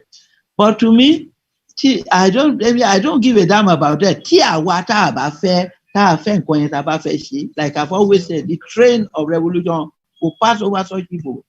Can't keep quiet. Àwọn míì wà nínú wọn tó jẹ́ pé wọ́n keep quiet but lábẹ́lẹ̀ wọ́n function àwọn kan wà. Àwọn kan wà wọ́n kàn tiẹ̀ keep quiet torí pé kí ni sọ̀tọ̀. Òyìn gbọ́dọ̀ wà we are human beings we are individual human differences and so on wà bẹ́ẹ̀. But I know nǹkan tó ń sọ ni pé àwọn kan wà tó yẹ pé wọ́n wà position wà strategic on their sọ nǹkan kan. Well that's all right àìsàn nǹkan kan wọn mi tí àwa tá a bá sọ nǹkan kan tá a bá rí lè ta sometimes ọ̀rọ̀ èmi mo establish platform kan ní Rẹ́mọ wambi ní Rẹ́mọ land one of the 23 sub-ethnic groups wà ní Yorùbá mo establish ó dá pé 2 years nsìn ẹnìkan tí kọ́ establish kan tó ń pè resident citizen by the time tí mo introduce some few radical things bẹ́ẹ̀ àwọn kan sọ̀sọ̀ mo tẹ̀ sọ wọ́n pé wọ́n dẹ̀ rí pé I establish one for Rẹ́mọ allies and intellectual and intelligentsia àwọn kan tó yẹ pé wọ́n ti ẹ̀fẹ̀ kan along the way ọ̀nà bẹ̀rẹ̀ sí sọ sínú wọn ó mì wípé some of them wọ́n need somebody to give them confidence wọ́n need somebody to gear them up and so on before they can sort of. So, and again, to also providing opportunity to all the Okibaloye tó ń ṣe policies today. The day he will meet somebody like me, he will realize he has met a gem. Why he never come to me? Ìmọ̀tí ẹ̀ṣẹ̀ lórí kìíní ẹ̀, ó lè ṣàì favour. Gbogbo àwọn tó ń sọ̀rọ̀ lórí ọ̀rọ̀ Nàìjíríà nǹkan kan, how many of them non lè sọ̀rọ̀ níbi tí màá sọ̀rọ̀ sí? Because many of them, nǹkan tó ń wá lára Nàìjíríà yàtọ̀ sí tèmi, nǹkan tó ń rí tèmi ń rí wọn ò rí. But how many press have been coming to me here to ask questions? Àwọn ẹlòmíà rò pé irú wa ò sọ̀rọ̀. Wá sọ̀rọ̀ tó ń bá mi. Torí pé Omoboriowo pè mí sórí eléyìí ni mo ṣe ń sọ̀rọ̀. Otherwise, I cannot go on the road and be talking. So, ìyẹn náà wà ń bẹ̀. Àwọn journalists wa náà níṣẹ́ ṣe. They need to really radicalize the society. I use the word so. Our journalists and media men must endeavor, take it as a mission to radicalize the society. Wọ́n gbọ́dọ̀ fúnra look at radical elders and so on. Kàn lọ fọ̀rọ̀ yọ wọ́n lẹ́nu, kàn sọ tẹnu wọn. Kì í pé bóyá kàn dùn sọ̀tọ̀. Wọ́n bá yọ wọ́n lẹ́nu tí wọ́n bá ṣe and so on. Àwọn tèmi sọ yìí sí. Mo ti prick àwọn kan tí mo mọ̀ wọ́n á gbọ́ ọ̀rọ̀ ìkan náà sọ̀rọ̀. Kan contradict kan ti sọ nípa wọn. That's how it goes. Pé olórogún sọ̀rọ̀ báyìí kan sọ pé kì í ṣe bẹ́ẹ̀. Àbọ̀ wọn ní something that can contradict it. So that's the situation. So it's all part of evolution. Àwọn kan wà nígbà ayé Mósè náà wọn náà kan sọ pé ìwà bẹ́tà tí Mósè ti jẹ́ kàn wà lábẹ́ Fáráò kàn máa jẹ ìyá wọn kàn máa jẹun láàárọ̀ kankan ju ìdókọ̀ wọn sí. But at the end of the day, he carried them to the promised land. So bó ṣe wà níbí ló wà ń bò mí. So don't worry, ìgbà tó bá kàn wọ́n tó kàn wọ́n gbọ̀ngbọ̀n wọ́n á sọ̀rọ̀. Tọ́ ẹ ṣe gan-an ni bàbá wa tí wọ́n ti ń bá wa sọ̀rọ̀ látara wọn náà ni bàbá wa Chief Bob Adébánjọ. Ẹnìkan sọ àwọn ọ̀rọ̀ kan sínú ilé, bàbá ẹ gbọ́ kí ló dé tí kò sí ìfọwọ́sowọ́pọ̀ láàárín àwọn àgbààgbà ilẹ̀ Yorùbá. Ṣé ká sọ wípé ìmọ̀ àmọ̀jù ni àbí èmi jù ọ́ ìwọ ò jù mí láàárín àwọn tí wọ́n jí àgbààgbà wa, àbí ká sọ wípé àìfi àgbàfẹ́ nìkan eléyìí tí ò jẹ́ káyé ogún, nítorí pé a rí wípé láàárín àwọn tó jẹ́ àgbààgbà ilẹ̀ Yorùbá a rí pé ó dàbẹ̀ ni pé ó fẹ́ ní kùdìẹ̀kudiẹ láàárín wọn. Ọ̀nà wo la lè gbà tí a lè fi rí wípé ìrẹ́pọ̀ wà láàárín àwọn àgbààgbà, torí pé tí ẹ bá wò ó pé Yorùbá World Congress àwọn ni wọ́n pín sí ọ̀nà mẹ́ta sí ọ̀nà márùn-ún yìí tí gbogbo wọn sì ń jà fún láti gba òmìnira Yorùbá. Ọ̀nà wo lẹ wá rò pé kíní lè ṣeé ṣe tí ò ní àtakò kan sí ìkejì, tàbí tí àwọn ènìyàn ò ní wọlé sí àwọn olóṣèlú tí wọn ò ní wọlé sí àwọn kan láàrin láti lò wọ́n gẹ́gẹ́ bí irinṣẹ́ ìjàmbá fún àwọn tó kù, torí pé tí ẹgbẹ́ bá ti pín tó wá di pé kálukú ti wá ní ẹgbẹ́ tiẹ̀ yẹ́lẹyẹ̀lẹ. Báwo lẹ ṣe rò pé ìfẹ́ lè wà láàrin àwọn tí wọ́n bá pín bẹ́ẹ̀? Kí sì ni tí a lè ṣe? Well, àwọn nǹkan yìí a ti sọmọ́rọ̀ all along the way. Ọ̀rọ̀ bí Yorùbá ṣe mo sọ̀rọ̀ the other time mo sọ̀rọ̀ nípa OPC. Ipe tí Gani Adams ò bá factionalize OPC, the war machinery of the Yoruba race under the leadership of Apapo Omoboriowo would have been very strong and would have done a lot today. But OPC was very important. OPC, the first popularized militant organization. OF left him in dialect on transformers. It was not to take off as such. So OPC, then nígbà tí mo dé OPC, OLM and so on papọ̀ sójú kan náà. But nígbà tí OPC pín, ìyẹn ti factionalize. Ìyẹn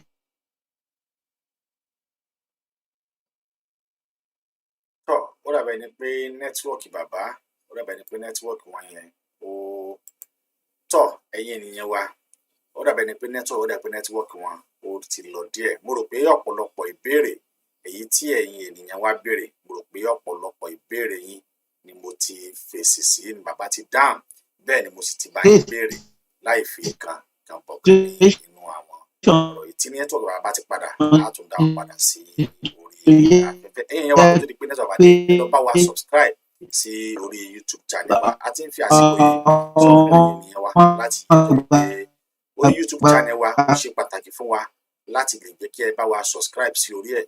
Ṣùgbọ́n ẹ̀yin ènìyàn wa a tún máa rọ̀ yín, a máa bẹ̀ yín ni wípé ohun kankan tí ẹ lè ṣe fún wa ó náà ni pé kí ẹ bá wa subscribe sí orí YouTube channel wa. Ọlọ́run yóò sì máa ràn wá lọ́wọ́ pẹ̀lú ẹ̀ láṣẹ Elédùmarè. Tọ́ bàbá ó dàbẹ̀ ni pé wọ́n ti jáde padà, tí wọ́n bá wọlé á gbé wọn wọlé padà. Ó dàbí pé nẹ́tíwọ́ọ̀kì wọn yẹn ó dàbí pé ó kọ́ọ̀tì ni. Bọ̀ lọ́wọ́lọ́wọ́ báyìí bàbá ti jáde kúrò ní àgbà ètò. Tí wọ́n bá ti ráàyè wọlé padà á dá wọn padà sí orí ètò. Ẹ̀yin wa ọ̀rọ̀ ó náà ni ẹ ti gbọ́ láti ẹnu bàbá wa tí wọ́n ti ń sọ ní àti bóyá bí wákàtí méjì báyìí. Wọ́n jẹ́ kó yé wa ohun tí a lè ṣe àti ọ̀nà tí a lè tọ̀ eléyìí tí orílẹ̀-èdè ilẹ̀ Yorùbá tó fi lè dúró. Wọ́n dẹ̀ sọ gbólóhùn kan nílé tí ó yẹ kó dùn mọ́ wa ní pé kò sí ẹnikẹ́ni tí ó ní agbára lórí orílẹ̀-èdè Yorùbá. Wọ́n ní tí a bá rẹ́ ẹnikẹ́ni tó rò pé bóyá pé òun ní agbára lórí Yorùbá nation, wọ́n ní kí ni wọ́n sọ náà o, wọ́n ní moving train Yorùbá nation òun ló máa cross ìlú ẹni bẹ́ẹ̀, ló máa cross ìlú ẹni bẹ́ẹ̀ dànù. Lélẹ̀ tó fi jẹ́ pé bàbá àwọn náà wà ní wọ́n lọ́wọ́ sí ọ̀rọ̀ Yorùbá nation tí inú wọn sì ń dùn wípé a ó gba Yorùbá nation. Eléyìí ó yẹ kó fún wa ní ẹ̀rí máa jẹ́ mi nìṣó wípé bàbá wọn wá pẹ̀lú wa, torí ẹni tó béèrè pé ṣé wọ́n ń ṣe tiwa ni, tó fi mú wọn sọ wípé ẹnikẹ́ni tó bá ní kí Yorùbá ó má lọ a jẹ́ pé moving train Yorùbá òun ló kà máa cross irú ènìyàn bẹ́ẹ̀ dànù. Ó jẹ́ kó yé wa wípé àwọn náà wà pẹ̀lú wa, wọ́n sì ti bẹ̀rẹ̀ sí ní ja ìjà yìí láti ọjọ́ tó ti pẹ́ ṣáájú àkókò tòní. Á dẹ̀ rí wípé tí èèyàn náà bá ń ṣe nǹkan tó wá ní bóyá wọ́n fẹ́ ṣaláì ẹ̀, á sọ pé tí àwa ta ti ń ṣe bọ̀ láti àtàrọ̀.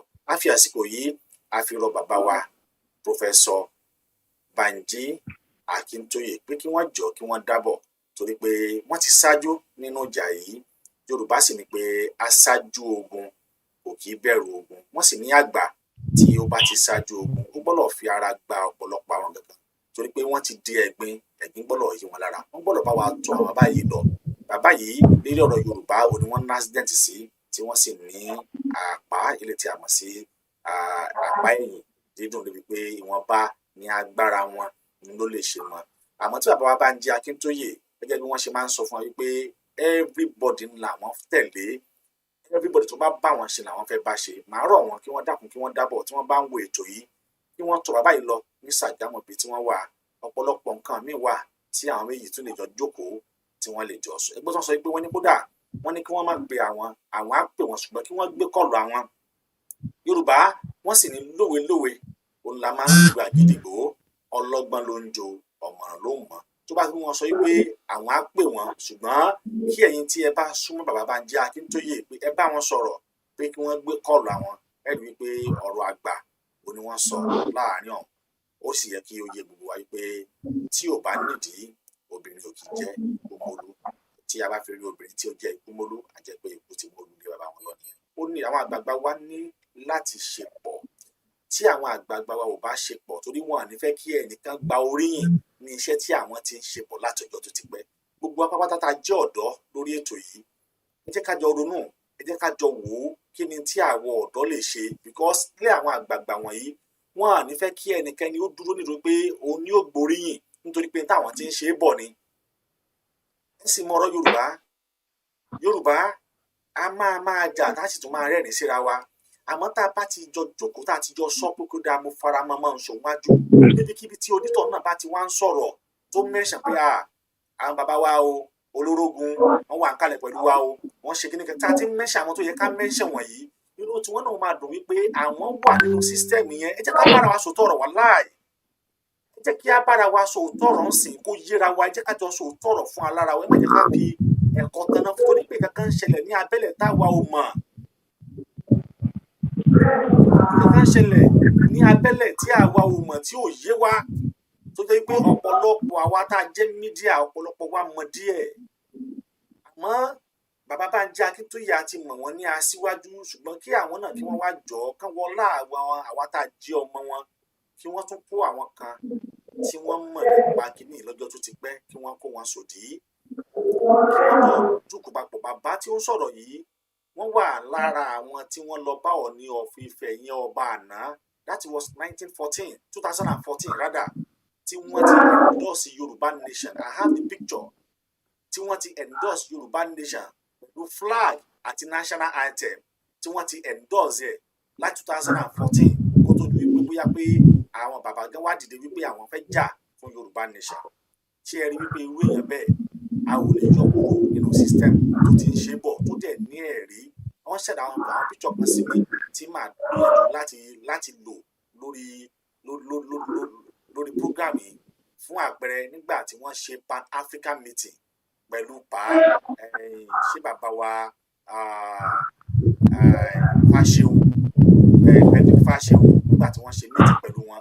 Màá tà láti lò fún picture yẹn láti gbé kí ẹ rí wípé Yorùbá wọn ní ajẹrẹdẹ ó ṣe díẹ̀ ní olè. Nítorí ìdí èyí mo fẹ́ jẹ́ kí bàbá ìyẹn Professor Banji Akintoye, mo fẹ́ kí wọ́n jọ nítorí t'Ọlọ́run, mo fẹ́ kí wọ́n ṣiṣẹ́ tọ àárín yìí, mo fẹ́ kí wọ́n ṣe fún àwọn ọmọ Odùduwà, mo fẹ́ kí wọ́n ṣe fún àwọn Yorùbá, mo fẹ́ kí wọ́n ṣe fún àwa tí wọ́n ń jà fún, mo fẹ́ kí wọ́n ṣe àwọn nǹkan wọ̀nyí nítorí tiwa ni. Tí wọ́n bá ṣe báyìí wọ́n ṣe fún wa yóò sì máa ràn wọ́n lọ́wọ́ láṣẹ Ọlọ́run.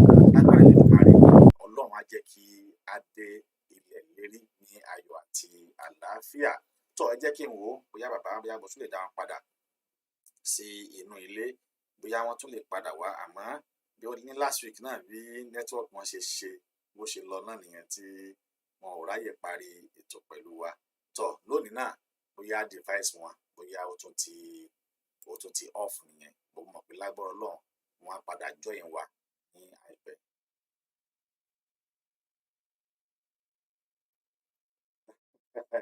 Adéyẹmí Ọláyíwọlátọ̀, ẹ rí sọ lóòótọ́, Ọlọ́run á gbìyànjú, Ọlọ́run yóò dẹ̀ fún wa ṣe láṣẹ Elédùmarè. Ní tí ẹ béèrè yìí màá gbìyànjú ẹ láṣẹ Ọlọ́run, á wà fi lé Ọlọ́run ọba lọ́wọ́, Ọlọ́run yóò sì jẹ́ kí a rí ṣe, Ọlọ́run jẹ́ kó wá sí ìmúṣẹ fún wa. Gẹ́gẹ́ bẹ́ẹ̀ ṣe sọ yìí màá gbìyànjú ẹ, torí pé kò sí ẹni tó kéré láti jà fún ẹni, kò dẹ̀ sí ẹni tó kéré nínú ọmọ láti wò pé kí ni tí àwọn ìran wọn, kí ni tí wọ́n ń fẹ́, kí ni tí òun gbọ́dọ̀ ṣe pẹ̀lú wọn. Gẹ́gẹ́ bẹ́ẹ̀ ṣe sọ yìí màá gbìyànjú ẹ, á sì wo ohun tí Ọlọ́run yóò ṣe fún wa níbẹ̀. Tó ẹ̀yin èèyàn wa, àṣẹ tí ẹ ti bá wa bẹ̀rẹ̀ tó ní àtàárọ̀, a dúpẹ́ fún Ọlọ́run ọba tó ní wá, ọba tó dá wa, ọba tó mọ̀ wá. A dúpẹ́ fún Elédùmarè ọba tó ṣẹ̀dá ọkàn ìpè. Lágbára Ọlọ́run àbúrú kò ní kan ẹnìkọ̀ọ̀kan wa. Ó ní ẹ wò ó, àwọn picture tí bàbá yìí tí wọ́n ti yà pẹ̀lú àwọn ènìyàn pàtàkì nígbà tí wọ́n ṣe Pan African Day tí wọ́n ń ṣe, òun náà ní àfihàn wa ní ojúmọ́ máwòrán wa yìí. Eléyìí tó fi jọ pé gbogbo wa a gbọ́dọ̀ lọ fọwọ́sowọ́pọ̀ láti rí i pé a jọ gbé ilẹ̀ Odùduwà yìí, a jọ gbé débi tí ó ní àpẹẹrẹ ni. Ọlọ́run yóò sì ràn án lọ́wọ́.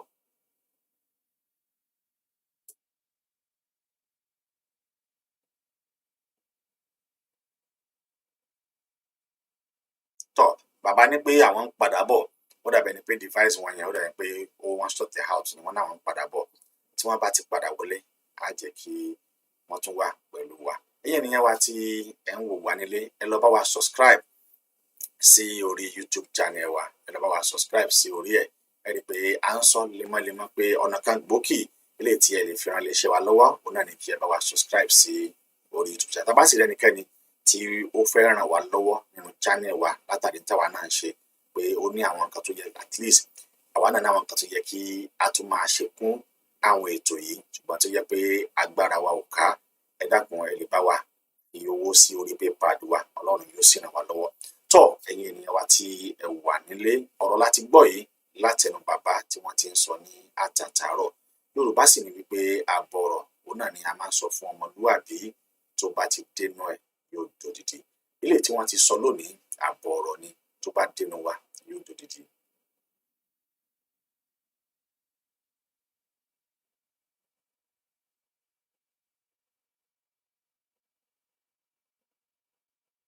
Bẹ́ẹ̀ ni ẹ ṣé púpọ̀. orúkọ rere ó sàn ju wúrà àti fàdákà lọ. Nígbà míì tí èèyàn náà bá ṣiṣẹ́ kalẹ̀ tó wá rí pé iṣẹ́ tó ń ṣe yìí ó dàbẹ̀ ni pé àwọn èèyàn fẹ́ mọ̀, inú a máa bí irú ẹ̀dá bẹ́ẹ̀. Ọlọ́run ọba yóò ràn wá lọ́wọ́, Elédùmarè yóò ṣàánú. Tẹ́yìn ni wọ́n ti bá ní ìbéèrè tí ẹ tún fẹ́ bàbá léèrè, ẹ dákun ẹ máa fi ìbéèrè yín ránṣẹ́, torí pé láàrin ìṣẹ́jú bíi 2 sí 3 báyìí tó bàbá ti wọlé padà, máa fẹ́ kán wá fún wa ní ọ̀rọ̀ ìyànjú kí a sì kásẹ̀ ètò yìí nílẹ̀. So tí a bá rẹ́nikẹ́ni tí ó bá ní ìbéèrè láti béèrè, ẹ dákun fi ìbéèrè yín ẹ fi kalẹ̀ kó tó di pé bàbá kó tó di pé wọ́n wọlé padà.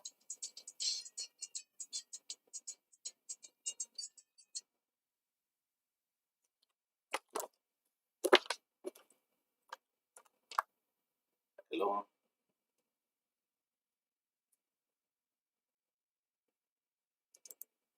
Okay.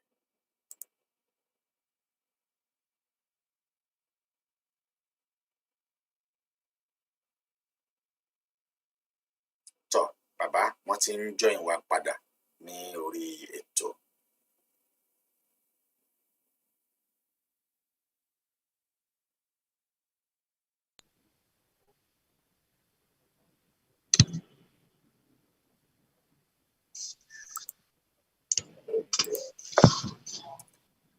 Hello. Bàbá ẹ káàbọ̀ sí orí ètò padà. System kan dàrú tó sọ pé system wait please wait kankan. Bẹ́ẹ̀ ẹ má lọ system yẹn ni ó fẹ́ lọ bẹ́ẹ̀. Ẹ jẹ́. All right. Tọ́ bàbá. Yeah. Hello sir. Hello. Yes, hello. Mo ń dáhùn. Hello. Báwo ni mo wà lórí ètò? Hello. Tọ́ bàbá àwọn ènìyàn ti ń gbọ́ yín padà. Tọ́ ẹ ṣe púpọ̀, a dúpẹ́ pé ẹ ti ń bá wa sọ̀rọ̀ ní àtàrọ̀, mọ̀ pé tí a bá ní kí ẹ máa pọ̀ ohun tó wà nínú yín kalẹ̀, ẹ túbọ̀ máa sọ ọ̀pọ̀lọpọ̀ ọ̀rọ̀ lọ ni. Mo fẹ́ kí ẹ bá wa gba àwọn ènìyàn, àwọn ọ̀dọ́, fẹ́ kí ẹ bá wa gbà wọ́n ní ọ̀rọ̀ ìyànjú.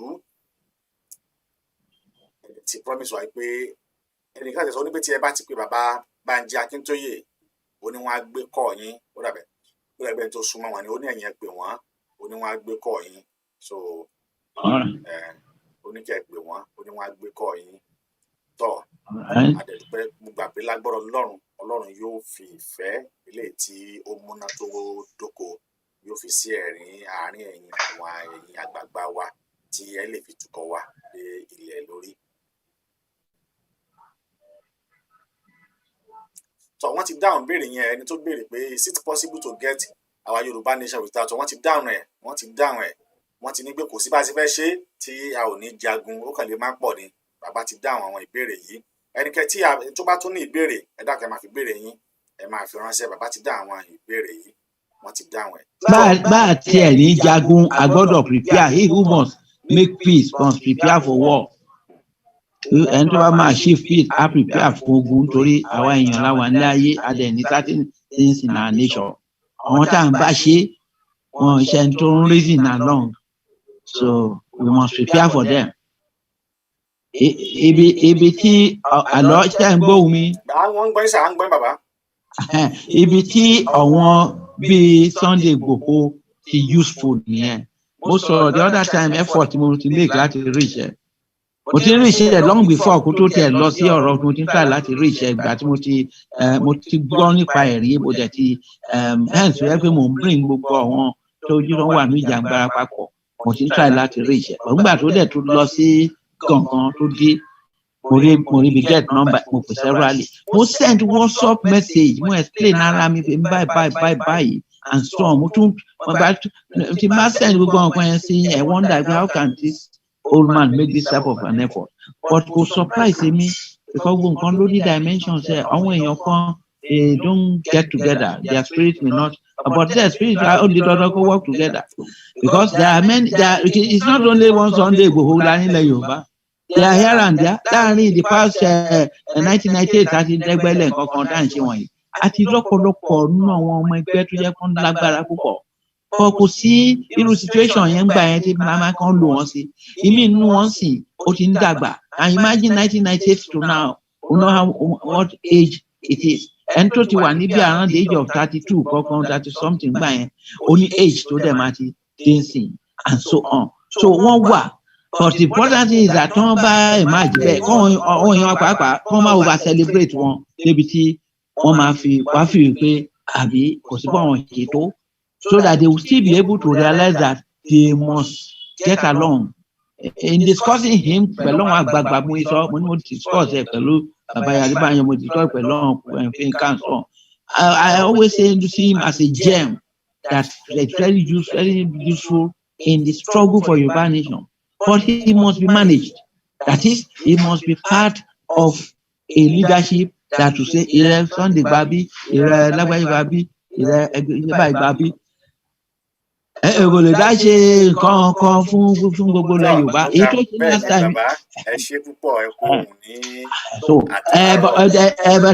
ọbí tó ọ̀rọ̀ yẹn máa ti ṣiṣẹ́ ni mò ń sọ fún yín yẹn so that àwọn èèyàn bára wọn sọ̀rọ̀ here and there. It's not only pẹ̀lú our leaders. So if we can get our leaders together, our leaders yẹn náà gbọ́dọ̀ on the second generation, third generation of leaders will come together on a kind of an sort of whereby one will plan strategically. There will be strategic planning so that ọ̀run àbí ẹ wọ́n ti surround wa Ọlọ́run ló yọ wá ìgbà tó strike ní gbọ̀ngàn yẹn tó bá yẹ pé Abba Kyari wà láyé ọ̀gbẹ́ni tọ́lọ́run bá wa pa yẹn tó bá yẹ pé wà láyé ni it will be a different story bá ṣe ń sọ̀rọ̀ yìí torí irú yẹn a ti give order kó gbogbo ọmọ tó ń wà káàkiri kan bẹ̀ sí strike and if they strike concurrently like that we will not be able to meet up. So there is a lot of strategic planning in any war. War la wà nú ẹ̀, we can't deny that we're already in a war. There are the stages of war. And at that stage that we're seeing, I ready láti plan, I need láti plan. All right. Tọ́ ẹ ṣe gan ni bàbá àgbà jẹyìn dà.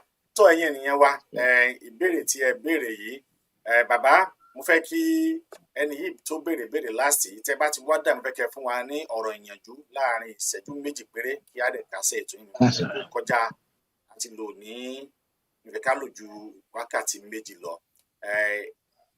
Ó ti di ike ẹni tó béèrè àkọ́kọ́ sọ wípé sáà ìyẹn Adéyẹmí Ọláyíwọlá ó ní sáà can you get how soon do you think this can be achievable? Ó dàbẹ̀ ni pé ìyẹn question ńlá ni àmọ́ ẹnì kejì eléyìí tí ó béèrè láti orí Facebook ó dìkẹ́ pé bàbá should please tọ́ ó dà pé ẹnì yìí ó bẹ̀yìn ni ó ní bàbá should please make himself available to public so that he can lecture us more on this experience and history of the Yoruba. Bàbá àwọn ọmọ yín tún ní pé tí ẹ bá tún lè tún make ara yín available èyí láti tún wá sí orí ètò láti tún kọ́ àwọn ní ẹ̀kọ́ lórí ohun tí àwọn ò mọ̀. Ó dàbí ẹni pé ìbéèrè méjèèjì tí wọ́n béèrè òun náà nìyẹn. Wọ́n nípa make available yẹn ọwọ́ ẹ̀yin media nìyẹn wà because ayé sí the world has gone computerized and a global village. If you people am here Aláàfin Òrébì kan àfihàn ló wà mo fi kọ̀wé ni o. I'm here anytime any day ask questions but that is not only that. Mo encourage gbogbo àwọn tó ń sọ̀rọ̀ wọ̀nyí kàn join ẹgbẹ́ kan ní eré àbí tó ń bá wà. Let them belong to a group and encourage others to belong to a group.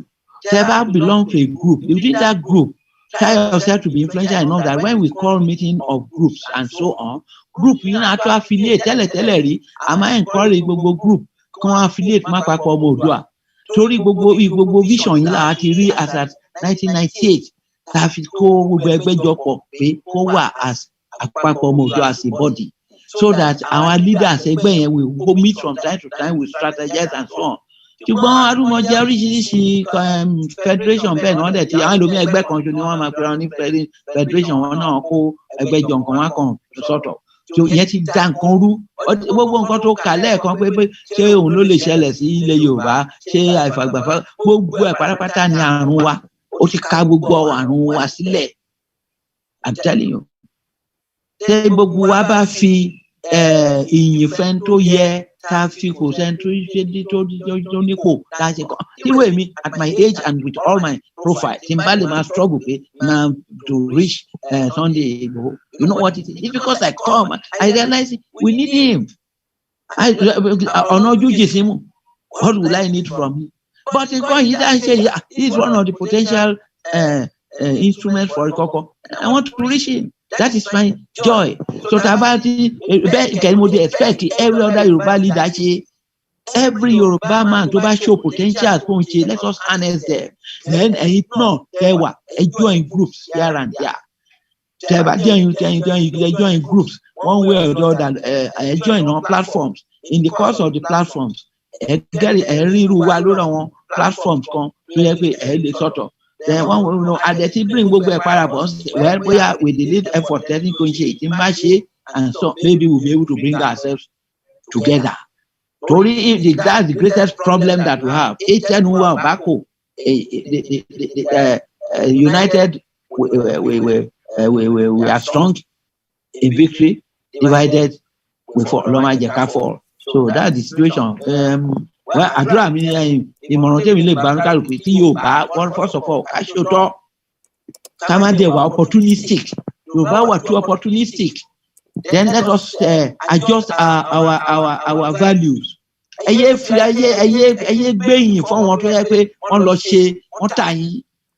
Adé former governor, former this, former governor, what has he done to benefit the society? Don't give him any sort of. But I want to say that honor, give honor to those that are due. Not because some people sell themselves to go and attain certain position. Táwa kan tó ń bá fi bẹ̀ wá tá à ní gbà. Táwa tá à ní gbà yẹn gan ló yẹ kẹ́ honor, kì í ṣe àwọn tó ń lọ ń bẹ̀bẹ̀.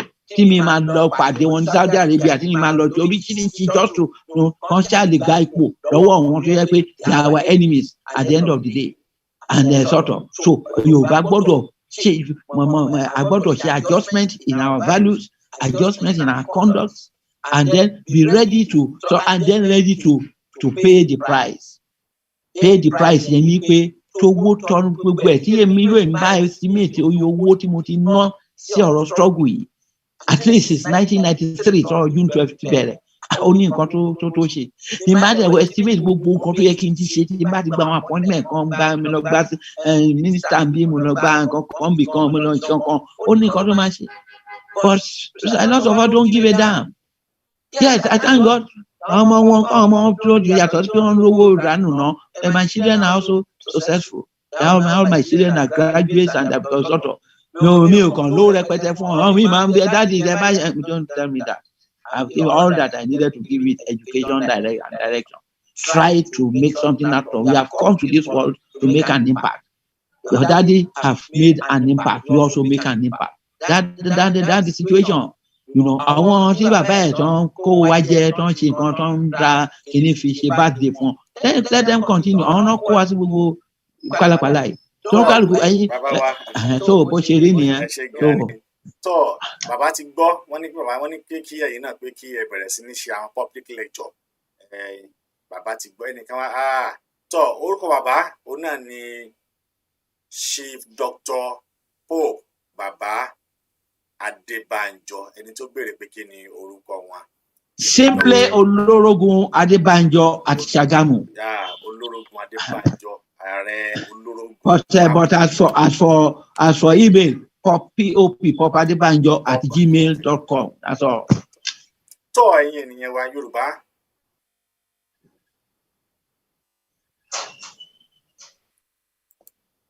Tó ẹ̀yin ènìyàn wa, bàbá wa Pop Adébánjọ Olórogún, àwọn ni a ti ń bá fi ọ̀rọ̀ jomi tó rọrọ̀ ní àti wákàtí méjì síbi tí a wà yìí. Yorùbá wọn ní ó wù ní kí a jẹran pẹ̀lẹ́nu, àmọ́ ó ń fọ̀nà fún òun náà ni kò jẹ́. Látúndì bàbá gbé wá ní ọjọ́ míì la ṣe ní ká máa ń lò wọ́n ní epo tán báyìí. Mo mọ̀ pé ní agbára Ọlọ́run tí a bá tún pè wọ́n á tún dá wa lóhùn. Ẹ̀yin ènìyàn wa, a dúpẹ́ lọ́wọ́ gbogbo ẹ̀yin tí ẹ bá wa ṣe ètò lónìí pé Elédùmarè Ọlọ́run yóò máa wà pẹ̀lú yín. Bàbá a kí yín pé àgbà jẹyín dà ní àṣẹ Elédùmarè. Kókó báyìí náà ni àrà ọ̀tá lè, kókó báyìí náà ni ara yín yóò máa le. A máa bá yín níwájú láṣẹ Elédùmarè. Ọlọ́run ó sì jẹ́ kí ẹ kó wa jẹ̀pẹ́ ilẹ̀ Oòduà àṣẹ Èdùmàrè àwa ń gbèrò ẹ̀ láṣẹ Elédùmarè Ọlọ́run á jẹ́ kí ẹ̀mí yín àti àṣẹ ìwà Èdùmàrè Ọlọ́run á jẹ́ kí ó ṣojú ẹ̀ lágbára Ọlọ́run àwọn iṣẹ́ tí ẹ̀dẹ̀ ti ṣe kalẹ̀ Yorùbá wọ́n ní ẹni tí ó bá ṣiṣẹ́ náà ni ó máa ń jẹṣẹ́ iṣẹ́ tẹ́ ṣe kalẹ̀ láṣẹ Ọlọ́run ẹ̀yin náà ni ẹ jẹṣẹ́ yín lágbára Elédùmarè àṣẹ Èdùmàrè wọ́n ní àwọn ìyànjú wọ́n ní àlùbáríkà ní agbára Ọlọ́run àgbójẹyìn dà o ẹ fi gbórí ẹ fi èrègè jòbì láṣẹ Elédùmarè gbogbo ẹ̀yin tí ẹ darapọ̀ mọ́ lórí ètò náà á kí ẹ̀yin náà pé ẹ ṣe pé àdélébáre àrìnàkóre àfòyà ibi àbúrò oníkàwá àbúrò rẹ̀ nìkan ẹnìkọ̀ọ̀kan wa àwọn èèyàn wà nínú ilé tí wọ́n bá bàbá wa àkí gbogbo ẹ̀yin tí ẹ darapọ̀ bàbá tí a ò lè fi ojú yín hàn ṣùgbọ́n tí ẹ wà ní inú ilé agbára pẹ̀lú wa pé àkí ẹ̀yin náà tí ẹ bá bàbá kó ọ̀wọ́ rìn pé Elédùmarè Ọlọ́run yóò máa dúró tì wá yóò sì máa wà pẹ̀lú wa orúkọ tèmi ò yí padà orúkọ tèmi náà ni Ọmọboriowo Adéníyì tí mo jẹ́ olóòtú ètò yìí láti àtàárọ̀ pé mo kí o wá pé níbí yìí òun náà ni a ó máa fi àdàgbà ètò tòní òun náà ni a ó máa fi rọ̀ sí títí di ìgbà míì tí a ó tún máa pàdé mo sọ wípé aburú ìbànújẹ́ kò ní kan ẹnìkọ̀ọ̀kan wa ilé wa ò ní gbóná bẹ́ẹ̀ ọ̀dọ̀ wa kò ní àṣẹ o ilẹ̀ Oòduà láṣẹ Ọlọ́run yóò wá sí ìmúṣẹ orílẹ̀-èdè Oòduà a ó rí gbà ní ayọ̀ àti àlàáfíà mo kí o gbọ́ wípé lónìí Oòduà àgbẹ̀ ilé iṣẹ́ òní iléeṣẹ́ yóò ní jóná o gbogbo nǹkan tẹ̀ ń tò ló máa ṣe é tò lágbára Èdùmàrè ẹ̀ṣẹ̀ oríire o àlàáfíà o Yorùbá nation now.